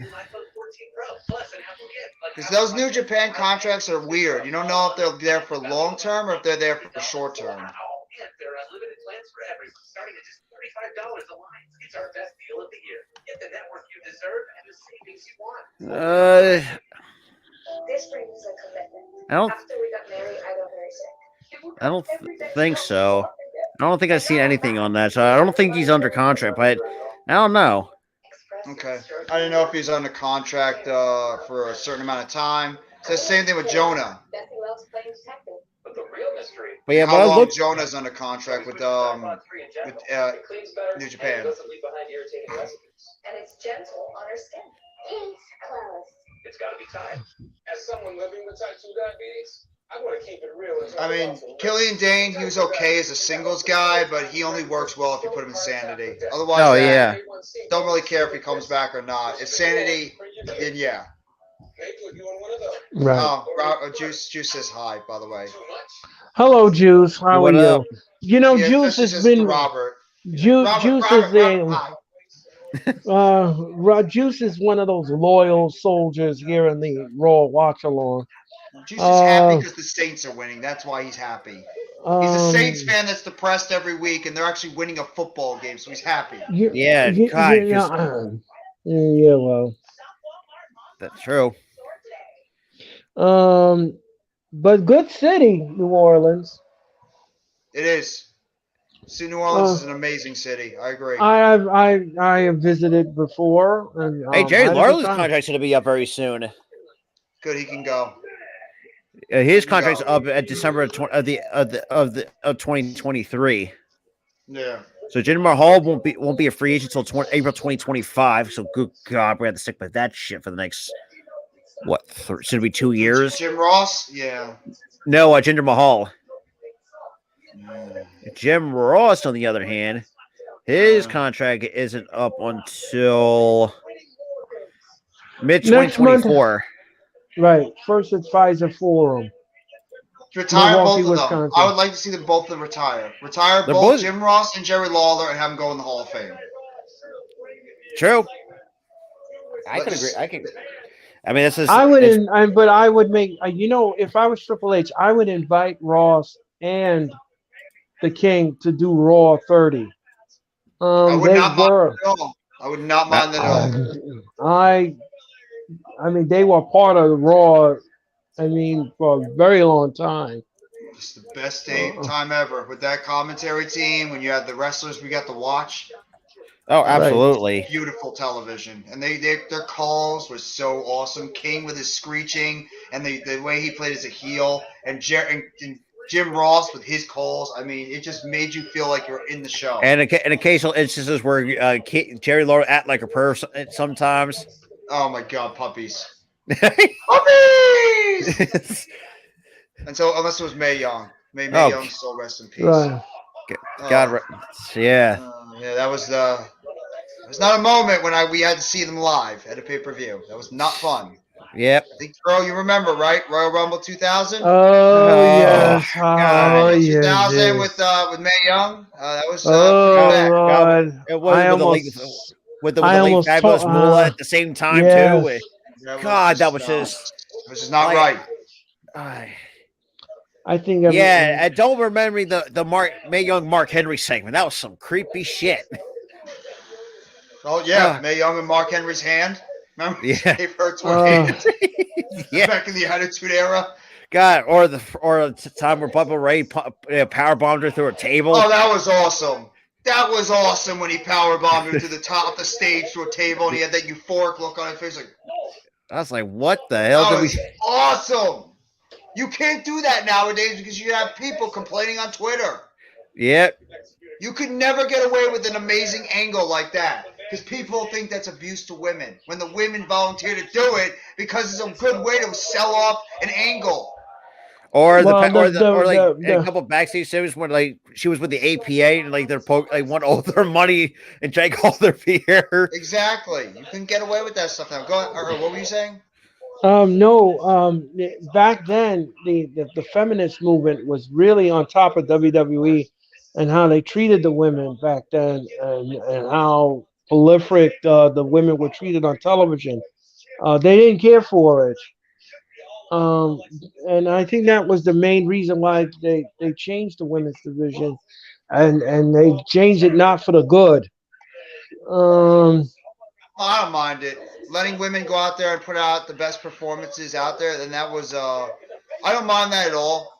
I mean, I love to see these women go out there and have incredible matches, but at the same time, I mean, you can't really pull off any of these other angles or anything like you were able to do in the past because of how everything is nowadays. It's very difficult. Right. Because you have cancel Twitter. Culture. We have cancel culture. Everybody's so soft nowadays. Twitter. Exactly. And everybody's into their feelings. And the thing is that if you say something or if you produce something that is not politically correct, you will be roasted over the coals for it. Yeah. That's why WWE is still PG. Right. One of the reasons why it's probably still PG. They got to toe the line. Yep. Let me ask you guys something. Is the crowd reacting to this triple threat match? I don't think so. I don't think so. No, not really. I hear crickets. Yeah. Even Becky being out there, you figure would get us some energy because it's Becky. She's the most popular woman in that division. Yeah. But the crowd is dead, ladies and gentlemen. The crowd is dead. Just like every like every Monday night. Just like every Monday night with the women's division. The audience it's nothing new. I mean, you could fly a paper airplane over the audience and they wouldn't care. You could hear a fart, a loud fart in the crowd. It would probably resonate. Yeah. Nikki Cross is taking apart the Raw table. And she poured the water on herself. That's crazy, Nikki. I love it. The cheese is sliding off her cracker. Okay. Oh, no, the cheese already slid off that cracker many months ago. That's already long gone, Earl. Oh, yeah. You're right. And I agree with Jeffrey's assessment. Yeah. Okay. Now I switched back and forth to this football game. My God, this is horrendous. The Bucks suck right now. They suck. Well, that's what happens when you don't have Shaquille Barrett on that part of that the front seven. That's right. He's out for the season. Yeah, I mean, Chris Godwin can't stay healthy. Mike Evans, he hasn't really shown up. No, Booker's not. Booker's Booker. He comes up with like these weird things he says. The random shit that he says, it's even though he's not, people may have different views on it, but he's funny when he says like the random shit on commentary. The Shucky Ducky or whatever the hell. Like the Shucky Ducky quack quack. Like, what are you going on about? Shucky Ducky quack moment. Oh my God, there's so many of them. What the hell does that even mean? Hey, that's what I'm saying. Like, what the hell does that even mean? Like, what? What the hell is a Shucky Ducky quack quack? It's almost like saying. It's almost like I'll give you the definition. It's almost like saying an OMG moment. That's what it is. That's exactly. Or even Michael Cole had one embarrassing moment where he said about like anal bleeding, and Booker T looks like, what? It's like, what? Wait, what? When did Cole say that? That was years ago when he had, I think he had like Booker T and somebody else on commentary when he said about the King, or I think JR was like suffering from anal bleeding. It says it was like, yeah, but Jerry the King Lawler on commentary. It's just like he said, he looked at him and was like, what? It's like I lost. Jew, oh come on, Jews, harder than a Mexican plate with cheese on it. What the hell? Did you talk about Nikki Cross? Is that what we're going with, ladies and gentlemen? I don't know what the hell is happening right now. No, I really don't. The ship has gone way. He didn't want no bread, no water. He wants meat.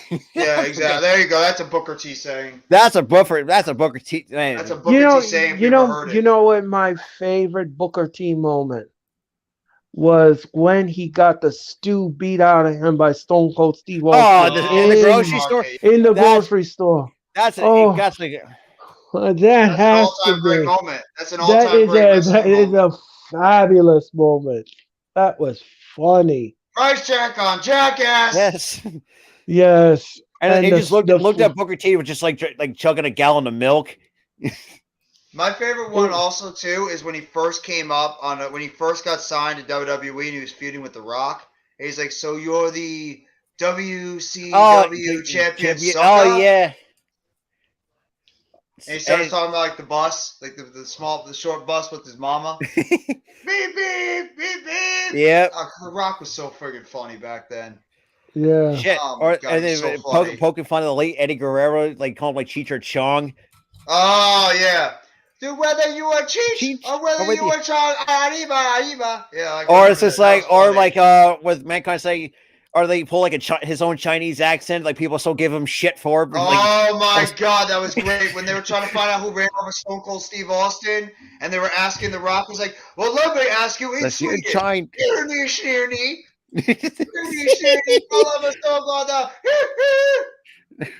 then I think it was then he said it was Chinese, like, ding dong, ding dong. And like people still give And Mick Foley could not stop laughing. He was cracking up the entire time. He broke kayfabe on that one. How could you not laugh at The Rock? He was that funny back in the day. Yes, Austin was pretty funny too. See it? God, with I think it was another. Man, it's just like it's good to see finally Nikki being herself again. Let's be real. Yeah, Nikki, Raw, ladies and gentlemen, is back on the air, and it is Alexa Bliss and Nikki Cross in the ring. Becky Lynch is not available at this time. Nikki's got to win, but I think Becky's going to win the match. Yeah. And here comes Becky Lynch. Becky Lynch back in the picture. Lynch now with an uppercut, kick, uppercut, kick. And Nikki Cross is sucking wind. She is beating the stew out of Nikki Cross. She bulldogs her on the mat. And she whips Nikki Cross into the ring, and she's banging Nikki Cross in the turnbuckle, but that doesn't seem to faze Nikki Cross. Becky Lynch now is going up to the second rope. And I think she's going to do her famous leg drop. Yes, she does. 1, 2, no siree, Bob. Not today, not tomorrow, not ever. She only got a 2.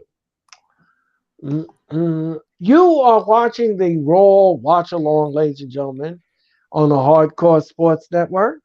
Please subscribe to them on the Hardcore Sports Network on their YouTube channel. And of course, please hit the like button on Robert's channel and subscribe. Hit the like button on Jeffrey's channel and subscribe. Hit the like button and subscribe to my channel. We greatly appreciate it. Or Earl will give you a code red. And Rob will give you a destroyer. Right. And I'll just shake your hand. Right. All right. Right now, ladies and gentlemen, both women are attacking Becky Lynch, and Becky Lynch. Yep. And Alexa Bliss now takes out both ladies on the floor. She took out both ladies on the floor. The referee, Chad Patton, is counting all 3 ladies out of the ring. Remember, if there is a triple count out here, no lady will advance, which would not be good at this point. When do you think they'd have this match? You think it would be on a Raw, or do you think they would save it all the way to the Rumble because it's a long time away? I'm not sure. I'm going to say at this point in time, I think that they need an opponent for Bianca at the Rumble. So that I think that is the road that they're going to be traveling on here. That's true. That I build. Yeah, it's a lot of build, but yeah. Okay, Becky Lynch now. Oh, beautiful move in the corner. She pins her 1, 2. No sorry, Bob. No sorry, Bob. Only a 2. I got one. Would you do Becky and Bianca at the Rumble? Becky loses, but then she enters herself into the Royal Rumble. She wins the Rumble, and she goes against Ronda. Or she goes in the Elimination Chamber, and that's how she faces Ronda. Jeffrey, again, you've been calling all of these things tonight, and you've been spot on with it. I'm not even going. I'm going to agree with the entire assessment. So just throwing it out there. Just throwing it out there, guys. No. When you say something, Jeffrey, 9 times out of 10 it does come to fruition. No. Yeah, you called the other match a while ago, so I'm not. Don't underestimate your ability. No, that's true, but that's just common sense booking, though. That when it comes to that stuff, it's booking that 101 that just makes too much sense as well with the wrestling. You gotta do some of that stuff. That is true. I agree. Nikki Cross with a splash, and they pretty much teased it earlier. They pretty much teased it earlier with Becky and Bayley. The promos they had, it makes sense to have Becky versus Bayley for that matchup next week on Raw. Right. Then who would you give the pinfall to? Well, Becky's white hot right now. I mean, just go with the hot hand, I guess. I mean, it's either way. Are you really want to do Becky versus Bianca or Bayley versus Bianca? Unless you make it a triple threat, you can do Becky versus Bianca versus. You could do Becky, Bianca, and Bayley at our Royal Rumble. Yeah, that I wouldn't mind that at all. That could be it. Maybe that's where they're going. Maybe it's a double count out, and then you set up Becky versus Bianca versus Bayley at WrestleMania. No, not WrestleMania. Royal Rumble. No, that's I would agree with that booking assessment. And then you can have Bayley will be out of the picture. Then eventually you can have Bianca and Rhea take on each other. Maybe Rhea wins the Elimination Chamber, or if she wins the Royal Rumble. Then you could have Becky get involved in the Elimination Chamber. Becky wins the Women's Chamber, and that's how she gets Ronda. And then maybe you could have Tegan Nox, Liv Morgan, and Candice LeRae or Emma or whoever you want to throw on that SmackDown roster take on Damage Control at WrestleMania. Something like that. People that have history with one another. Right. But remember, the feud has to make sense. Yeah. It has to Well, I make mean, that sense. would make sense. Some of that stuff makes sense. It does. Some of that stuff does make sense. I'm sorry. Yeah, it does. Yeah, it does make sense. You're absolutely right. It does make sense. Because you can't have whack ass booking. You can't do that. Exactly. You can't do that. That's a good That way of would be saying a it. Whack ass booking. I like that, Earl. yeah.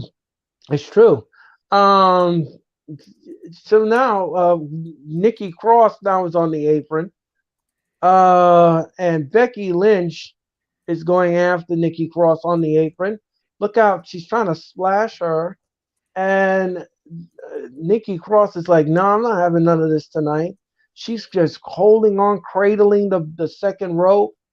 And she gave her an elbow. She gave her a knee to the gut. And Lynch looked like, she's gonna power drive Lynch on the hardest ring of on the apron. Nope. Um, nope. She won't. Nope. Look out. She's trying. Oh, spine first on the edge of the ring apron. She's crawling, crawling, crawling. Nikki Cross is botching this right now. Uh oh. Damage control. Well, I won't tell you what they're doing right now. You all need to see what they just did. So I'm not gonna say anything. I'm not gonna give it away. So watch just what happens here.